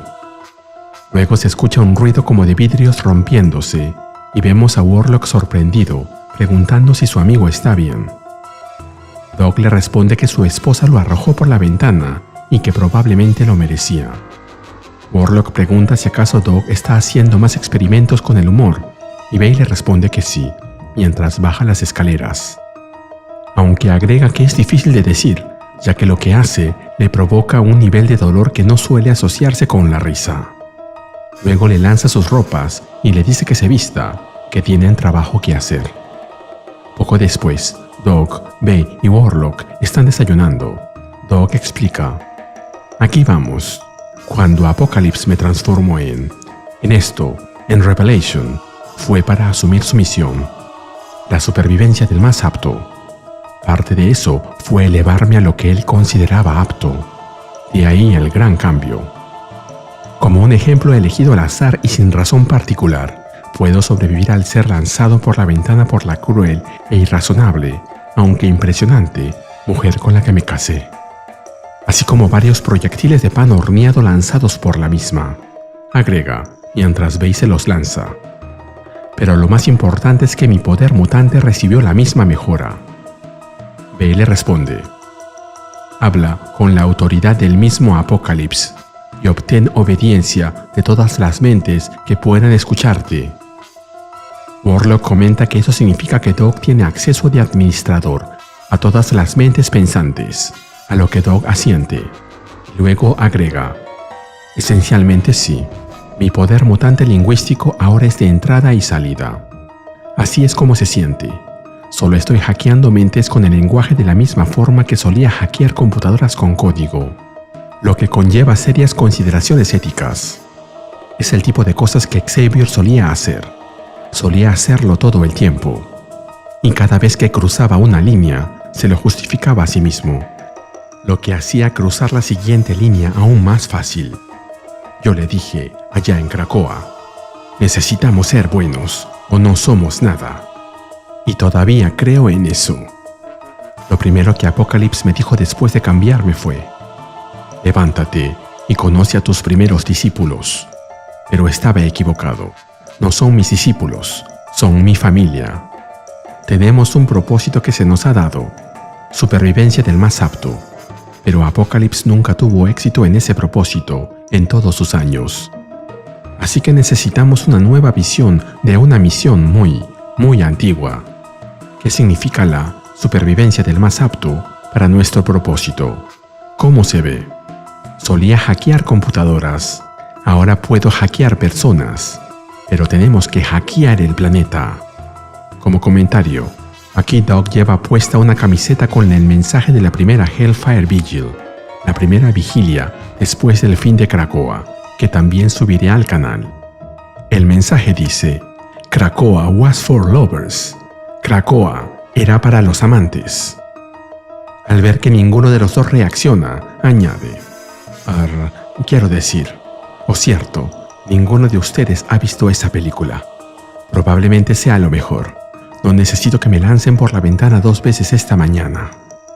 Como comentario, la frase hackea el planeta es de la película Hackers de 1995 con Johnny Lee Miller y Angelina Jolie. Mientras Doug habla, vemos que a las afueras de la casa unos soldados los vigilan, armados hasta los dientes, y están a punto de atacar. Sin darse cuenta del peligro, Doug se estira y les cuenta: fui el menos apto de los New Mutants, los nuevos mutantes. Fui el primero de nosotros en morir. Así que juzgar qué es y qué no es apto, no estoy seguro de cómo hacerlo, pero eso tiene que ser nuestro punto de partida. Warlock comenta: la filosofía, ideología, doctrina, dogma de los Technarch comparte una idea similar, pero la supervivencia del más apto en dicha cultura, especie, es identificar culturas y eliminarlas o reutilizarlas, absorberlas. El más apto es Doug. Lo no apto se convierte en Doug, o sea, en lo más apto, o se destruye, lo que significa que lo no apto es igual a 0. Doug no considera esa la solución ideal. Es el turno de Bey. Warlock interpreta lo que no digo. Los Araki son un pueblo forjado en la guerra. La supervivencia del más apto está grabada en cada aspecto de nuestra sociedad. Pero la tierra no es Araco, y tus mutantes no son Araki. Ni mi interpretación cultural de la idea, ni la de Warlock se aplicarán aquí. Mientras ellos hablan, los soldados comienzan a moverse, pero uno pisa algo, provocando un ruido, pequeño, pero ruido al fin. Doug les responde que necesitan entender cómo conciliar todas esas interpretaciones distintas sobre la supervivencia del más apto. Bey se levanta de golpe, ordenando que Doug se mantenga agachado. Warlock le transmite el mensaje a Doug. Él se quedará quieto, mientras que ella hace lo que mejor sabe hacer: cazar. Y vemos a Bey saltando por la ventana con determinación. Mientras Doc y Warlock se esconden, los soldados se aproximan y Bay comienza a eliminarlos. Doc pregunta: ¿quiénes son? Remanentes de Orkis, la Jin Nation, la Sapien League. Warlock le responde: estoy analizando información de los sensores del perímetro. La oposición se mueve en patrones consistentes con entrenamiento militar, pero no hay patrones de equipo reconocibles, sin insignias ni uniforme de identificación. Las fuerzas enemigas han sido anonimizadas. Hay un 86% de probabilidad de que las fuerzas de oposición sean gubernamentales, pero no tienen símbolos identificables. Black Ops. Operaciones encubiertas, comprende Doc. «Acertaste a la primera», le grita alguien desde afuera, mientras lanza una bomba dentro de la casa. Inmediatamente esta estalla, pero solo afecta a Warlock, electrocutándolo. Doc se agacha a ver a su amigo caído, pero el soldado le revela: solo fue un pequeño EMP, un pulso electromagnético para calmarlo. Preocúpate por ti mismo. ¿De verdad pensaste, después de todo, que la humanidad permitiría que existiera un heredero de Apocalipsis? Aceptaste su misión con los brazos abiertos, Ramsey. Te mereces lo que te está pasando. Mientras Bay elimina silenciosamente a otro de los soldados, Doc le pregunta a su atacante quiénes son. El soldado se identifica como The One, la Office of National Emergency o la Oficina de Emergencia Nacional, aunque admite que ellos oficialmente no envían escuadrones de asesinato y que ese es el problema. Las autoridades no comprenden que están en una guerra genética, por lo que un grupo no oficial de agentes con ideas afines decidió actuar y se llaman a sí mismos Zero. Bay se mueve rápidamente entre los árboles, mientras Doc adivina que ellos escogieron ese nombre, Zero, ya que, según ellos, ese es el número de buenos mutantes que existen. El soldado comenta que Doc es inteligente, pero no lo suficiente como para darse cuenta de que se convertiría en un objetivo. Doc lo mira a los ojos y le responde que él tampoco fue lo suficientemente inteligente como para prepararse bien para su misión. Luego sus pupilas cambian de color y le ordena con voz grave que se ponga la pistola en la cabeza, mientras el soldado, sorprendido, empieza a hacer lo que le ha ordenado. Mientras Bay sigue corriendo, Doc le explica al soldado: tú me llamaste Ramsey, Warlock me llama Doc, pero ambos están equivocados. Soy Revelation, y lo que revelo se obedece. Tengo un trabajo que hacer, y no voy a dejar que se interpongan. Ni One, ni Zero, ni... En eso se escucha una explosión. Pensaríamos que fue el soldado quien se voló los sesos, pero... entendemos que no cuando vemos el agujero en la pared. Lo que queda del soldado, solo uno de sus pies, y a Doc diciéndole a Bay: yo tenía la situación controlada, Bay. No estaba en peligro. No tenías que matarlo. Bay ingresa por el agujero en la pared y le responde: sí tenía. Entiendo que no eres Araki, amado. Entiendo que la violencia no te resulta natural, pero estamos emprendiendo una gran obra y la gente morirá en el curso de ella, algunos de ellos por tu propia mano. Te guste o no, eres el heredero de Apocalipsis. Ese es un título que conlleva peso. Ahora eres un poder en este mundo y debes entender eso. Nadie, ni mutante, ni humano, ni cualquier otra criatura que te irrite, puede ser permitido para apuntarte con un arma y vivir. Debes estar enojada, amada mía, le responde Doc, después de un breve silencio, y luego agrega: porque cada vez que lo estás, nunca recuerdas que no puedo entender tu habla psiónica. Ella, en respuesta, lo coge por las ropas, lo jala hacia sí, y le estampa un tremendo beso en los labios que deja a Doc sin aliento.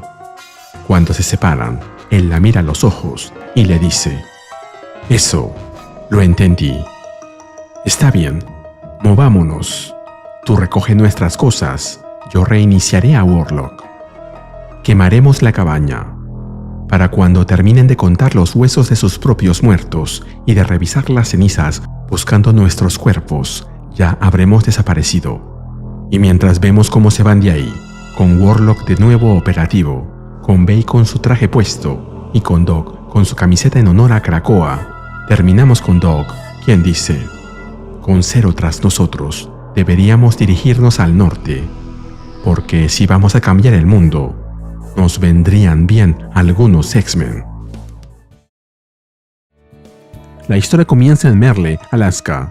Scott entra a la cafetería más icónica del pueblo, ya que ha quedado en encontrarse con Lundekvist.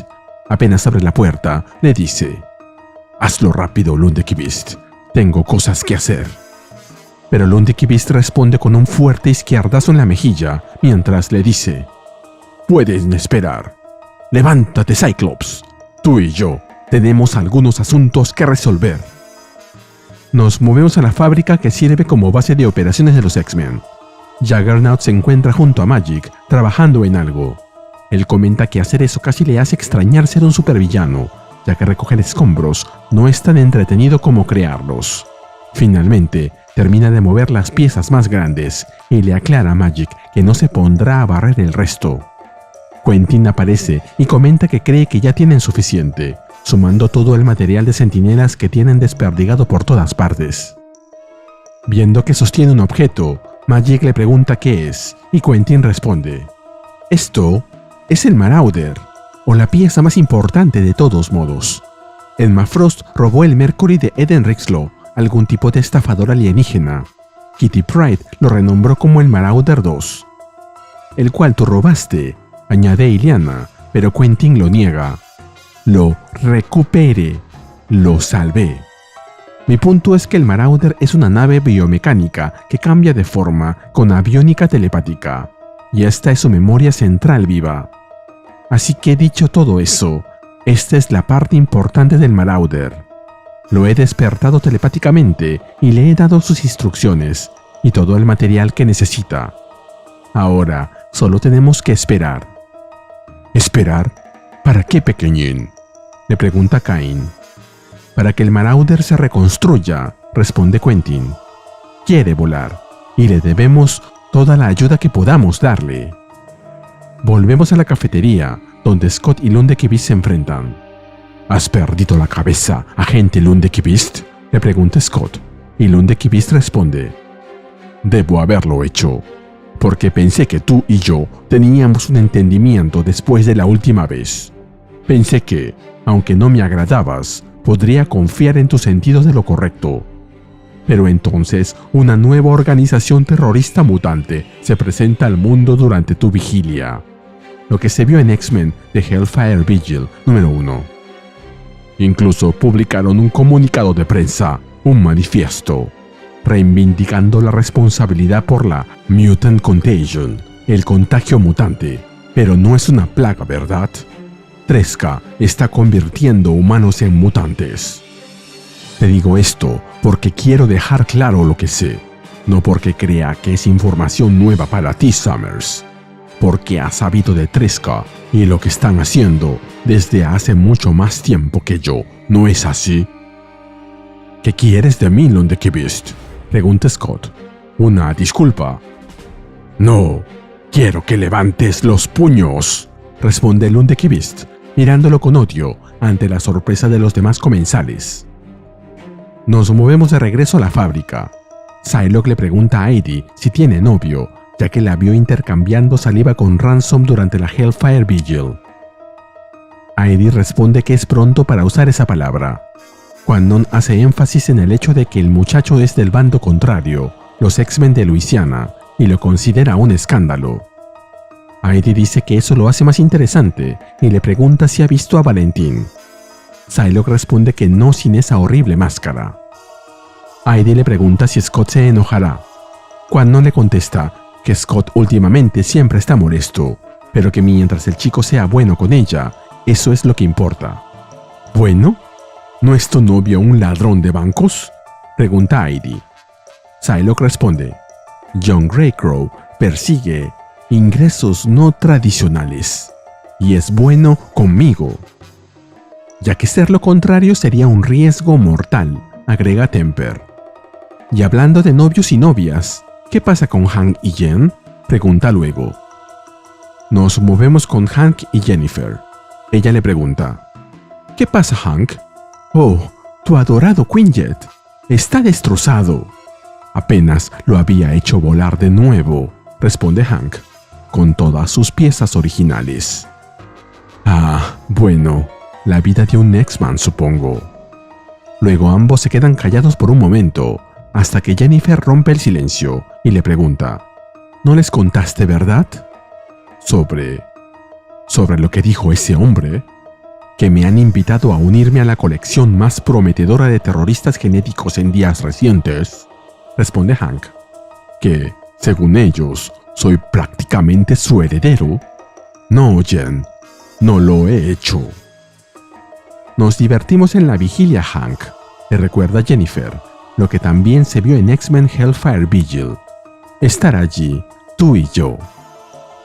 Pero entonces, 3K se presentó al mundo, contesta Hank, cogiéndose la cabeza. Tuve suerte de que no me pusieran en la pantalla con ellos. Quería olvidar a Wire y su invitación y solo pasar el día contigo. Pero también me arrebataron eso. Jennifer intenta consolarlo, pero Hank la detiene y le dice, lo siento, hoy no soy una buena compañía. Debería estar solo para no molestar a nadie más. Despechada, Jennifer alza el vuelo y lo deja solo, diciéndole, está bien, si eso es lo que quieres. Volvemos a la cafetería. ¿Cuánto tiempo?, pregunta Lundekvist, mientras intenta golpear otra vez a Scott. ¿Cuánto tiempo supiste que le estaban haciendo esto a la gente? ¿Qué importa, Lundekvist?, le responde Scott, golpeándole en el abdomen. Sabes tan bien como yo que no podías hacer nada al respecto. 3K es un problema mutante. Es asunto de los X-Men. ¿Y cómo ha resultado eso para esta ciudad, Summers?, pregunta Lundekvist, defendiéndose y contraatacando. Un problema mutante casi la destruye. Scott bloquea su ataque y contesta. Parece que la ciudad todavía está aquí, gracias a los X-Men. ¿Ah, sí?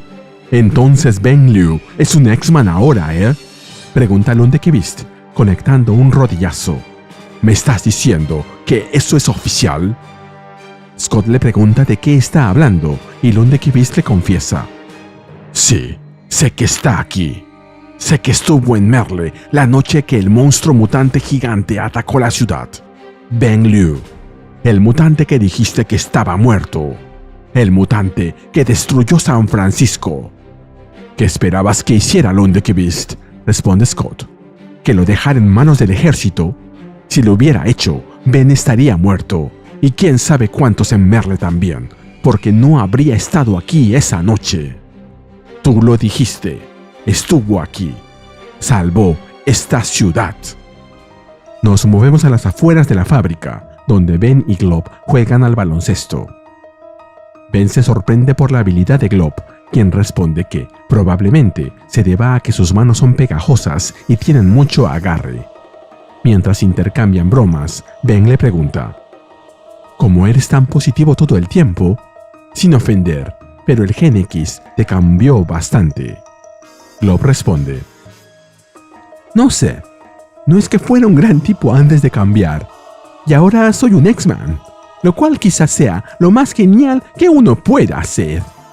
Además, cuando estaba en una etapa más, hermandad de mutantes diabólicos de mi vida, fui a una especie de escuela malvada, y uno de los profesores de la Hellfire Academy me dijo algo que nunca olvidaré. Ahí vemos a Taskmaster, quien le confiesa un secreto a Glob. Créeme, chico, lo sé. A las chicas buenas puede que no les guste el aspecto de la calavera, pero a las malas realmente les encanta. Ben no puede creer que ellos sean enviados a ese tipo de escuelas, pero Glob cambia de tema. Oye, está bien, Ben. Sé que estás nervioso porque Scott fue a reunirse con Lundekvist y crees que él sabe que no estás muerto como dijimos. Pero no te preocupes, Scott es muy bueno negociando. ¿Seguro de eso, Glob?, pregunta Ben. Oh, sí, responde Glob. Es como una especie de diplomático. Y vemos cuánto de cierto tiene eso que dice Glob, ya que Scott es lanzado con fuerza contra una mesa por Lundekvist, quien lo golpea con violencia con ambas manos. Luego agrega: debiste habérmelo dicho. Después de nuestro enfrentamiento, estaba de tu lado. Ambos queríamos atrapar a Xavier cuando escapó. Incluso te dije dónde encontrarlo. Incluso me alegré de que lo sacaran de este planeta y de este sistema. Que se volviese el problema de los Skrulls o lo que sea. Scott se pone de pie, pero Lundekvist lo golpea de nuevo, gritándole: ¿cuántas personas usó 3K como ratas de laboratorio? Ben Liu es uno, ¿verdad? Y Jen Starkey, esa chica de los Upstarts, cuya transmisión interrumpió tu equipo. Podríamos haberlos detenido. Podríamos haberlos salvado. Scott detiene su puño y responde: no puedes detenerme. Y sabes dónde vivo. ¿Qué te hace pensar que alguien puede enfrentarse a 3K? Es suficiente, interviene alguien más. Destrucción de propiedad. Alteración del orden. Están arrestados, agrega la comisario Robbins. Guarda ese taser antes de que te lo haga tragar, perro ayudante. Esto es un asunto federal, responde Lundekvist. Comisario Robbins, puedo explicarle, interviene Scott. Pero no puede evitar que la comisario le dispare a Lundekvist con su taser. ¡Ja! Gracias por eso, le dice Scott, pero él también recibe el disparo del taser y cae al piso. Volvemos a la fábrica.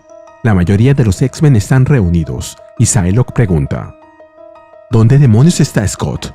Es hora de cenar. ¿No debería haber regresado ya? Quentin responde: la bola mágica dice: oh Dios mío, está en la cárcel del pueblo. ¿Puedes preguntar telepáticamente a la comisario Robbins por qué Scott está en la cárcel? Le pide Quanon y Quentin le responde que no, porque él no habla con policías. La llamaré yo entonces, agrega Psylocke, levantándose de la mesa, como una especie de mujer de las cavernas. Mientras tanto, en la celda de la comisaría, Lundekvist le pregunta a Scott: ¿entonces vas a usar tu rayo óptico para salir de aquí o qué? Al diablo contigo, Lundekvist, responde Scott, enfurecido. Eso te encantaría, ¿verdad? Yo vivo aquí.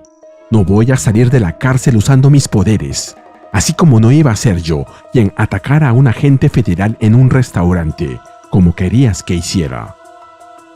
Lundekvist responde: Summers, estaba tan molesto contigo que atraparte ni siquiera se me pasó por la mente. Debo estar perdiendo el toque.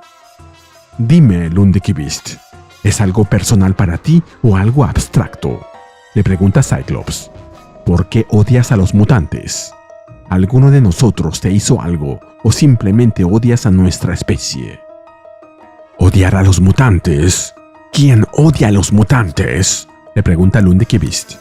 Te odio a ti, Summers, y eso es porque eres un verdadero problema.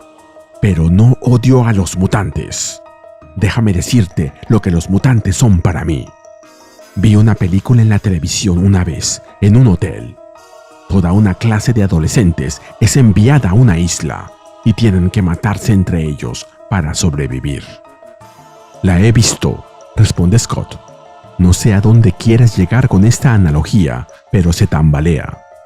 Como comentario, asumo que se refieren a Battle Royale, una película japonesa del año 2000 que sirvió como inspiración para la más conocida, The Hunger Games, los Juegos del Hambre. Si no la has visto, ¿qué esperas? Lundekvist continúa. Eso es porque aún no he llegado a la mejor parte. No se espera que se maten entre ellos solo con sus manos. No, a todos se les ha dado un arma. Pero no son iguales. Un chico recibe una escopeta, otro recibe una tapa de olla. Un chico recibe una Uzi, una subametralladora, y otro recibe un tenedor. Ninguno de los chicos en la película pidió esto. Así como ninguno de ustedes pidió que su gen X se activara cuando eran niños, pero aún así lo hizo. Y muchos de ustedes terminaron con tapaderas de ollas y tenedores. Pero algunos de ustedes terminan con UCIs y escopetas. Y ahí es donde entra One. ¡Qué bien!, responde Scott. Tienes una historia que puedes contarte para justificarlo todo. Muy conveniente. Todos lo hacen, agrega Lundekevist. ¿Qué tipo de historias te metió en la cabeza el viejo Xavier? ¿Acaso tuviste la opción de decir que no cuando decidió que serías el líder de sus Warboys, sus guerreritos del Gen X? Da igual, ya no importa. Verás, una vez que la noticia de 3K se hizo pública, una vez que nos dimos cuenta de que tenías a Ben Liu, una vez que mis jefes se dieron cuenta de que te dejé mentirme todo este tiempo, ahora tengo un nuevo jefe. Uno con un interés muy particular en los X-Men. ¿Quién?, pregunta Cyclops, sorprendido. Uno muy duro, responde Lundekevist. Una pesadilla en realidad. Pero quizá te caiga bien. Después de todo, es uno de ustedes. Es un mutante. ¿Quién será este nuevo jefe de One? Es lo que me pregunto, al igual que Scott, ya que su rostro lo dice todo. Dime en los comentarios qué piensas. La historia continúa en la fábrica de Merle, Alaska. En lo alto de una torre, Jennifer permanece sentada de cuclillas, en silencio. Desde abajo, Quentin se aparece y le grita: ¿podrías bajar la voz un poco, por favor? Yo: ¿qué?, responde Jennifer, confundida. Si no he dicho una palabra en una hora. Y Quentin se lo explica. Estás pensando tan fuerte que no me dejas pensar en nada. Lo siento, Quentin. Pensaré más en silencio, responde Jennifer. Quentin se la queda mirando y finalmente decide ir hacia ella. Al llegar, le dice: Dios, bien, lo intentaré. ¿Cuál es el problema, chica pájaro? Ella le pregunta si no ha leído su mente y Quentin le responde: Psylocke dijo que si le seguía haciendo eso a los X-Men, me cortaría en pedazos mientras dormía. Y lo cierto con Psylocke es que, primero, lo sabría, y segundo, lo haría. Jennifer, con el rostro cabizbajo, le hace una pregunta. Ese es el asunto, Quentin. ¿Soy un X-Man? Quentin le responde: eres una mutante que vive en la fábrica Starkey. En la actualidad, el estándar para obtener una membresía es sorprendentemente bajo. Jennifer cambia la pregunta. ¿Nunca te pareció extraño que haya dejado toda mi vida atrás? ¿Que viniera a la fábrica y me quedara aquí? Quentin menciona los Upstarts y Jennifer se lo aclara. Sí, estaban los Upstarts, pero nunca le conté esto a nadie más. En Detroit, cuando los Upstarts venían a matarme, mi primer pensamiento fue dejarlos hacerlo. ¿Qué? ¿Por qué te convertiste en mutante?, le pregunta Quentin. Por favor, Jen. Y Jennifer le responde: no, cambiar, ser transformada en lo que soy ahora, solo fue una parte. La verdad es que no podía pensar en una sola razón para intentar vivir. La verdad es, estaba sola. Lo había estado por lo que parecía una eternidad. Era como si fuera invisible, como si no le importara a nadie. ¿Sabes lo que es pasar por la vida sin dejar impacto en nadie a tu alrededor? Desaparecí de mi vida en Detroit y apostaría que nadie siquiera lo notó. Como una piedra que golpea el agua sin levantar una sola onda, simplemente hundiéndose. No tengo nada allá afuera, y tal vez tenga algo aquí. O tal vez solo me esté engañando a mí misma. Quentin le contesta: no entiendo, ¿de acuerdo? Una vez inicié un disturbio solo para que una chica me notara. Pero te vemos, Jen. Eres una de nosotros. Y si McCoy está de mal humor por alguna razón, ya lo superará. Jennifer responde: significó tanto para mí. ¿Cómo me ayudó? ¿Cómo sabía exactamente lo que era tener que lidiar con pelaje, escamas o plumas? No sé qué habría hecho sin él. Yo solo quiero ayudarlo, pero me está alejando. En eso, alguien aparece delante de ellos y les dice: «Ahí están ustedes dos». Este es Magik, quien ha usado un portal de teletransportación, y agrega: «Tenemos una pista. Encontramos a los Upstarts». «Bien, ¿y qué dice Cyclops sobre eso, Magik?», le pregunta Quentin. «Scott sigue en la cárcel», responde Illyana. «Pero aquí está el asunto. Scott me puso a cargo de los X-Men la última vez que fuimos tras los Upstarts. Y como nunca cerramos este capítulo con ellos, cuento esta misión como inconclusa. Lo que eso significa es que todavía estoy a cargo. Así que, ¿quién quiere ir a romperles los dientes a los Upstarts?». Quentin y Jennifer inmediatamente alzan las manos, y Magik comenta: «Lo sabía». Nos movemos a Sugarland, al cuartel secreto de los Upstarts.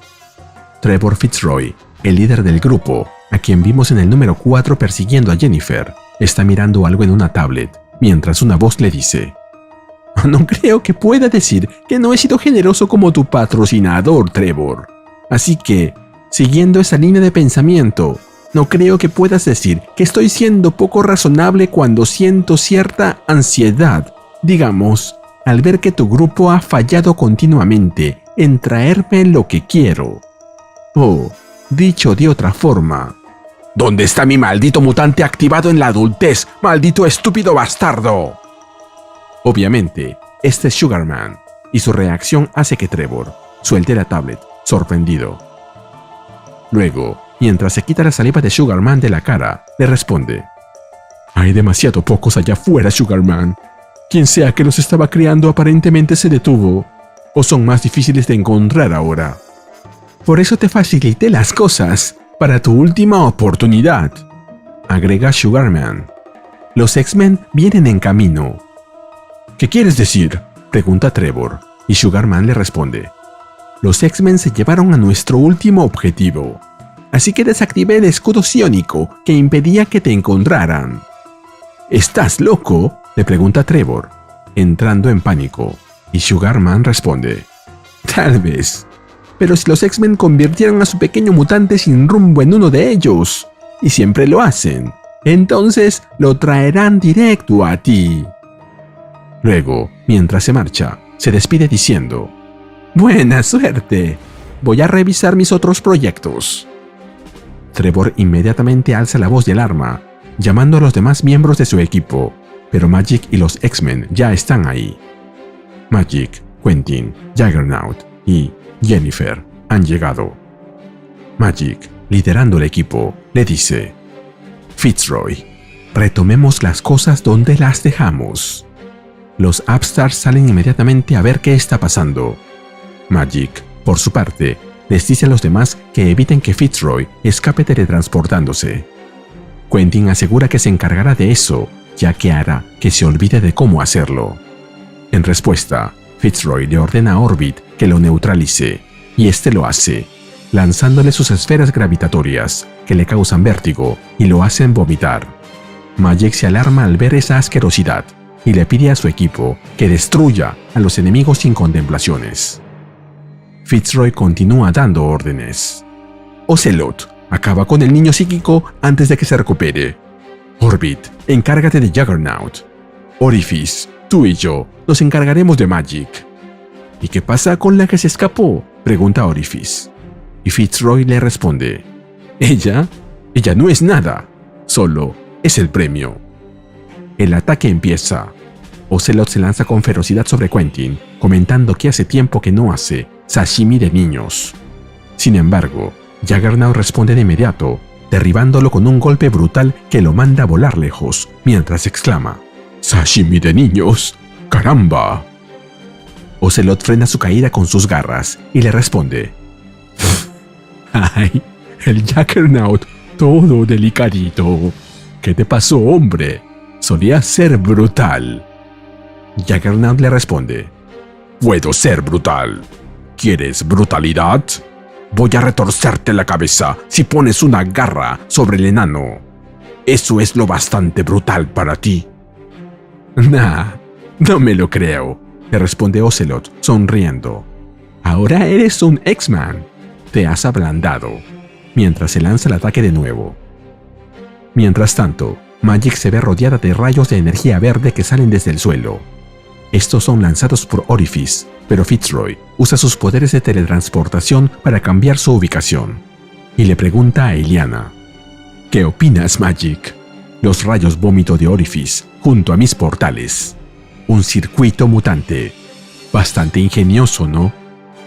Magik esquiva los rayos como puede, y Fitzroy continúa: será mejor que prestes atención a tu danza, o vas a ser alcanzada por uno. Y si intentas detenerte para teletransportarte, bzzz, te mostraré un baile, le responde Magik. Y con un grito a lo Kill Bill, utiliza su espada para bloquear uno de los rayos y redirigirlo hacia donde están Fitzroy y Orifice, lanzándolos al suelo. Luego se arroja al ataque, pero no tarda en darse cuenta de que unas esferas de colores aparecen sobre su cabeza, cortesía de Orbit, que termina derribándola a ella también. Orbit se llena de confianza y les grita a todos: ¡hay que terminar con esto! Pero ahora el sorprendido es él, ya que Quentin lo ataca telepáticamente, haciendo que caiga al suelo, mientras le dice: «Acabemos con ese cerebro, ¿sí?»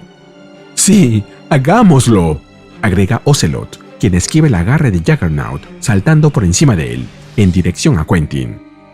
Cain intenta prevenirlo, pero no puede evitar que Ocelot lo corte con sus garras, mientras le dice: «Demasiado lento, X-Man». Jennifer observa desde la distancia cómo todos gritan. «¡Quentin!», grita Juggernaut. «Voy a desangrar al resto de ustedes», grita Ocelot. «Estás muerto, Fitzroy», grita Magik. «Magik, ni siquiera puedes caminar», grita Orbit. Jennifer cierra los ojos y se dice a sí misma: «No». Pero cuando los cierra, ve un recuerdo de su conversación con Quentin, en el que le pregunta: «¿Ese es el asunto, Quentin? ¿Soy un X-Man?». Y luego los abre de nuevo, diciéndose a sí misma: «Sí». Pero su apariencia ha cambiado. Ahora su piel es verde y su ojo es completamente amarillo. Por su parte, Orifice y Fitzroy se divierten con Magik, a quien están agarrando a patadas, en vez de lanzarle rayos de energía. Pero ambos se sorprenden cuando algo se acerca desde atrás. Esta es Jennifer, que ha dejado su apariencia de pájaro para tomarla de un lagarto, con garras, escamas y una lengua bífida, y se les echa encima, rugiendo. De un fuerte golpe lanza a sus enemigos contra la pared, mientras pregunta: «¿Cómo se siente, Fitzroy? ¿Cómo se siente ser débil? ¿Cómo se siente ser impotente?». «No muy bien», responde él, sonriendo. «Pero déjame preguntarte algo, chica nueva. ¿Cómo se siente ser fuerte? Tener a alguien a tu merced. Eso se siente bastante bien, ¿no es así?», dejando a Jennifer bastante contrariada. Más allá, alguien se lamenta: «Sí, todos han terminado. Me gustaría volver a casa y ser curado, antes de que mis puntadas telequinéticas cedan y me desangre aquí». Ahí vemos que quien ha dicho eso es Quentin, quien está moribundo. Otra vez. «Dame un segundo», responde Juggernaut. «¿Qué estás haciendo, Cain?», le pregunta Magik, y él le responde: «Ese hombre dijo que ya no era brutal, que me había ablandado. Así que le hice una promesa, y yo cumplo mis promesas». Ahí vemos el cuerpo de Ocelot cayendo en un charco de sangre, así como también el cuerpo y las manos de Juggernaut chorreando sangre también. Gran error haberse burlado de él. Nos movemos a otro lugar, muy lejano, a un lugar horrible, un lugar donde solo hay dolor y sufrimiento, un lugar que no tiene amo. Sugarman está caminando solo, a través de un paisaje desolado, lleno de esqueletos desparramados por todas partes. Él ha estado siguiendo el enfrentamiento entre los X-Men y los Upstarts de manera remota, y al ver su desenlace, comenta: «Bueno, supongo que ese es el fin de los Upstarts. Una pequeña pérdida. No voy a derramar una sola lágrima por mi querido Trevor Fitzroy, no cuando hay algo mucho más prometedor en el horizonte. Verán, escuché que este es mi tipo de lugar. con mi tipo de gente. Y también escuché que su jefe murió en la arena hace un tiempo, y que todos tienen demasiado miedo de levantarse y ocupar su lugar en la mesa. Así que, déjenme decirlo fuerte y claro. ¡Papá ha vuelto a casa! Ahí vemos que Sugarman ha viajado a Araco y está parado frente al Spire Vile, insinuando que planea tomar el control del lugar y consolidar su poder ahí. Como comentario, el Spire Vile es una estructura que se construyó como el dominio de Tarn de Ankerin, Tarn el Indiferente, un híbrido de mutante y demonio de Araco y Ament, que lideraba a los Locus Vile, sus fanáticos seguidores. Tarn murió a manos de Magneto en X-Men Red número 3 del 2022, dejando al Spire Vile sin alguien que lo gobierne, y Sugarman ha venido a reclamar ese lugar. La historia continúa en el interior de la cárcel del pueblo de Merle, Alaska. Scott permanece sentado en su celda cuando la comisario Robbins abre la puerta y le informa que la gente de Lundekey Beast ha venido a recogerlo, así que es tiempo de que él también se vaya. Scott le confiesa que está al tanto de que todo eso fue un teatro, y ella le responde que sí. Cuando el jefe de los X-Men y un agente de alto rango se pelean en plena calle, la gente se asusta. Todos han visto lo que ocurre cuando superhumanos y superespías chocan. Ella necesitaba mostrarle a la comunidad que tanto él como Lundekey Beast serían tratados como cualquier par de borrachos, agarrándose a golpes. Scott asiente mientras abandona la celda, y Robbins le agradece que le haya seguido el juego. Él se disculpa ya que reconoce que él y Lundekey Beast parecen sacar lo peor uno del otro, pero promete que no volverá a pasar. En eso, una voz los interrumpe. De un portal surge Magik, quien le pregunta a Scott si las cosas están bien.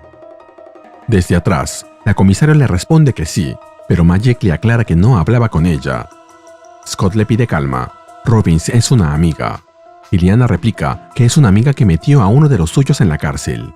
Scott le responde: aprecio el gesto de apoyo, de verdad, pero me cuesta reconciliar tu renovada actitud con el hecho de que podrías haberme teletransportado fuera de la cárcel cuando quisieras.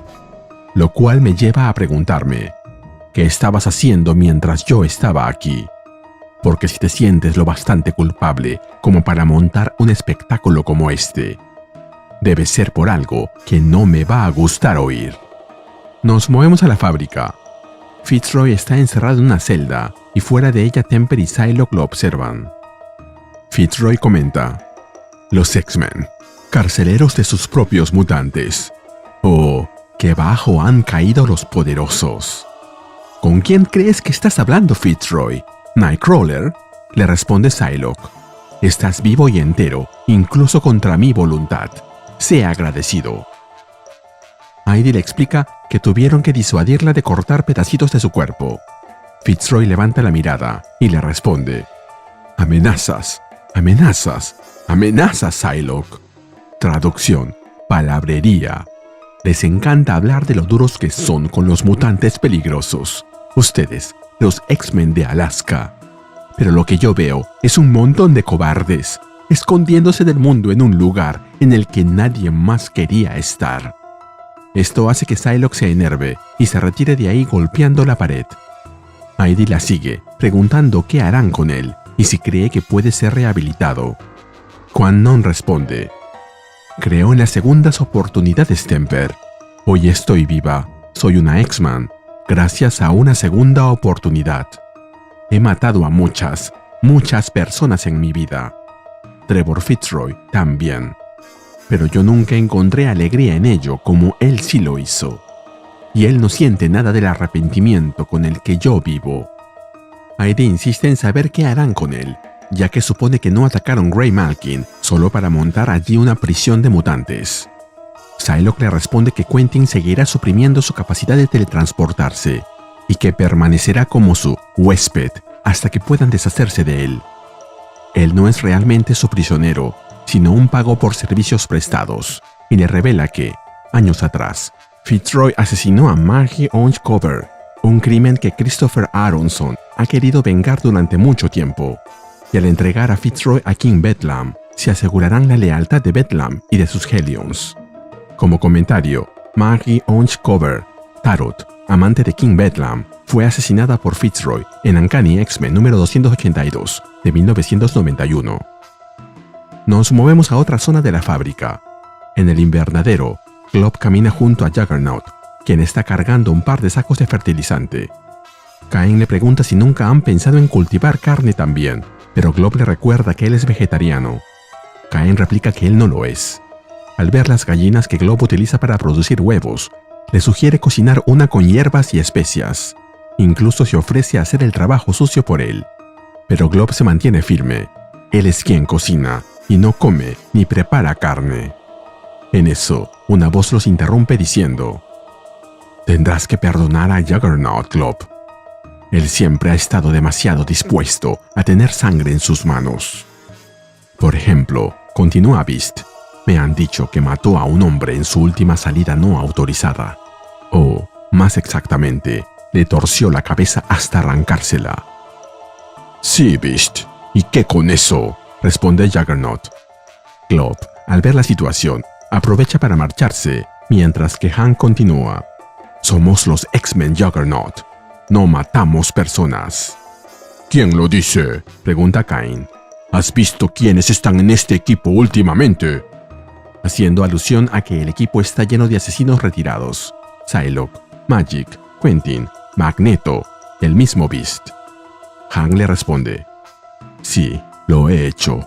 Incluye a una tal Jennifer Starkey, una joven traumatizada a la que llevaste al campo y luego asesinaste a un hombre frente a ella». «Mira, McCoy», contesta Cain, quitándose el casco. «Jen tenía que salir. Tenía que enfrentarse a los Upstarts, o nunca dejaría de temerles. Nadie la obligó. Ella quiso ir. Quiso enfrentar sus miedos. Ella quiere ser una X-Man, Beast». «Cain, le arrancaste la cabeza a Ocelot», replica Hank, «con tus propias manos.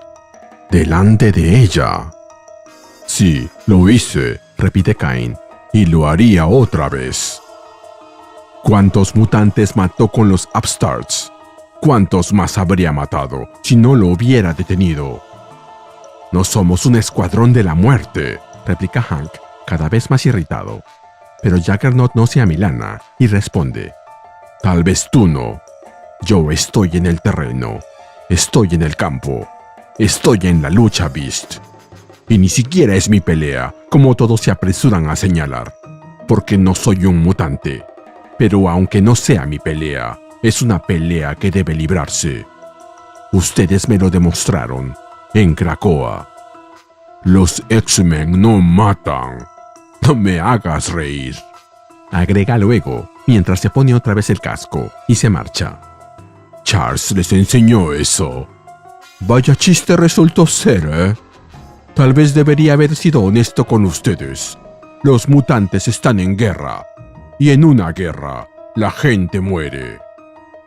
Viéndolo irse, Beast termina diciendo: «Si lo hubiera hecho, es muy poco probable que tú, de entre todos, estuvieras vivo ahora, Juggernaut. Dios, ¿cuándo fue que todos nos acostumbramos tanto a matar gente?». Lejos de ahí, Jennifer y Ben también hablan de ese tema. Mientras pintan una pared, él le cuenta que escuchó que ella vio a Cain matar a un hombre y le pregunta qué sintió. Ella responde que no fue nada, no le molestó en absoluto. Ben duda de que en su antiguo trabajo de oficina haya visto morir gente de esa forma, por lo que Jen se lo explica. «En este cuerpo, Ben, el animal, las formas que tomó, esta forma de halcón, la de lagarto, ambos son depredadores. Con los instintos que traen consigo, matar y morir parecen las cosas más naturales del mundo». Luego le pregunta qué pasa con él. Ahora que Juan sabe que está vivo, ya no necesita esconderse. Ben responde que después de lo que hizo en San Francisco, no puede volver a la bahía. No piensa marcharse sin aprender a controlar su poder mutante. Lo transformaron en un mutante, destruyeron su vida y destrozaron su mente, así que no saldrá con las manos vacías. Por su parte, Magneto y Quentin juegan al ajedrez.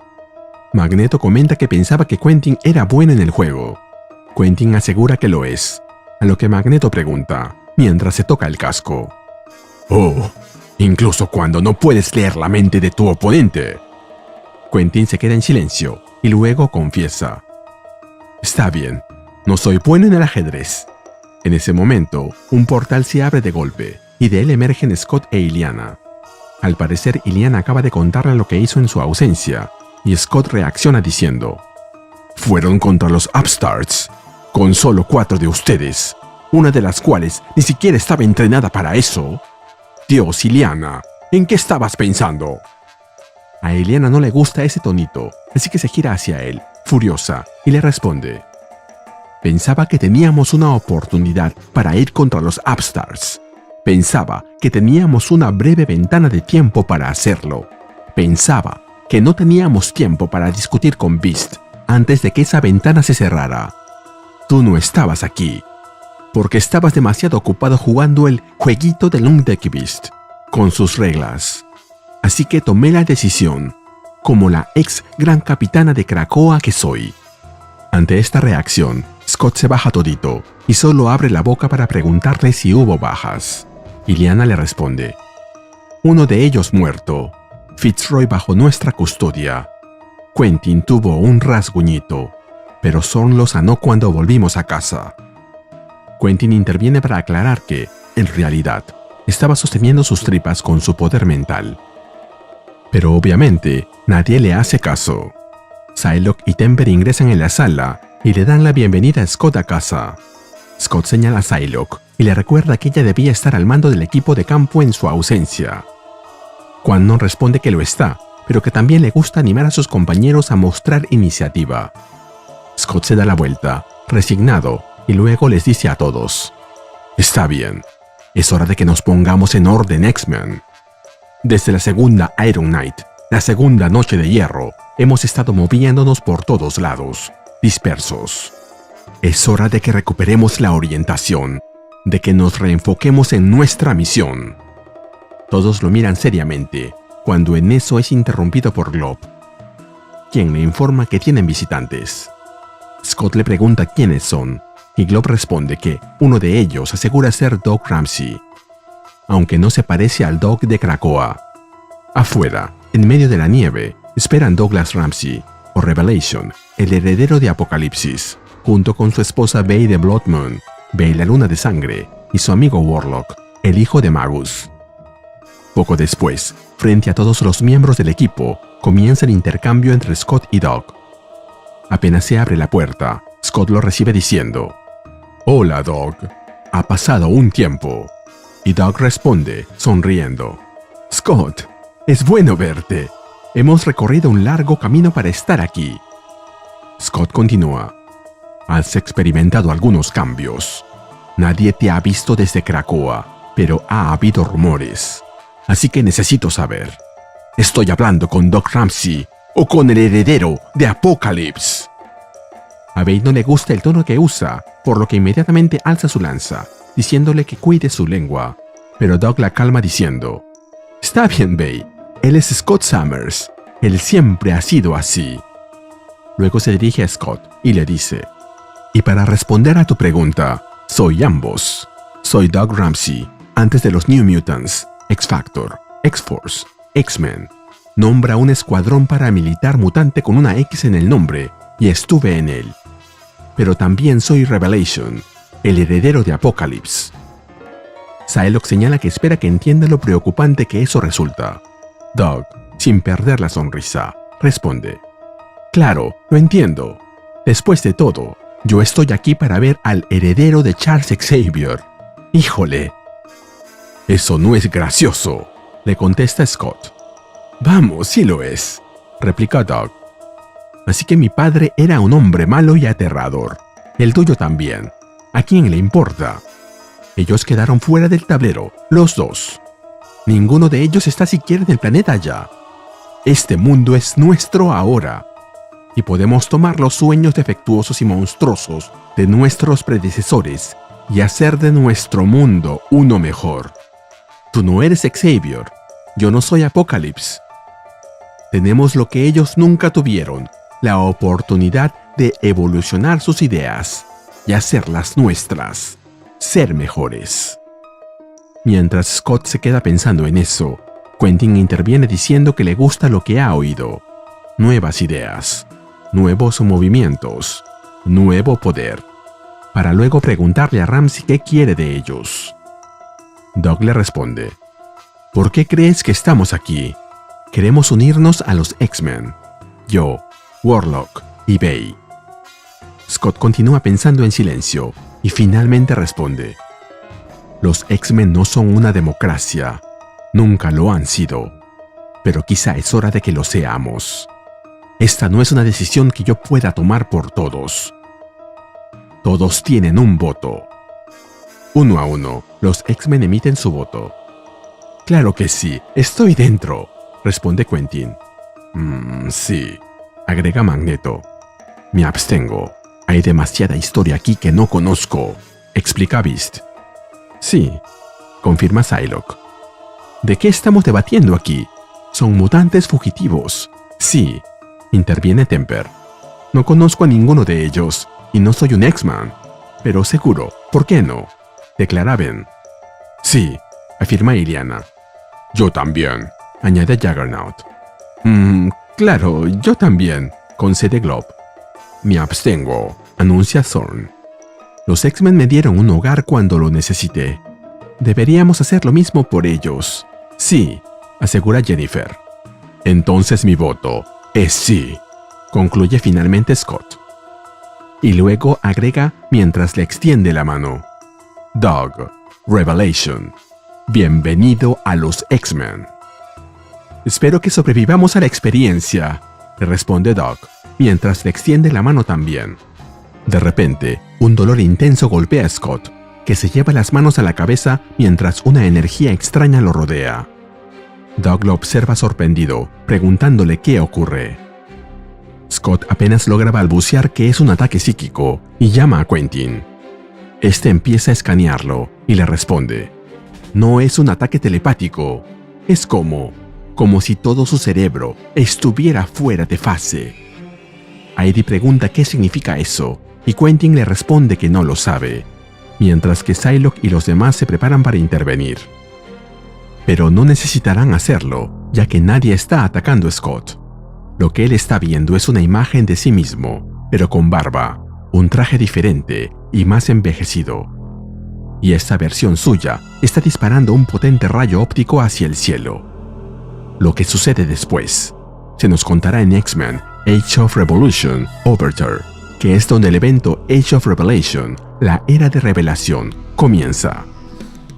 Y así terminamos con el video. ¿Qué te pareció?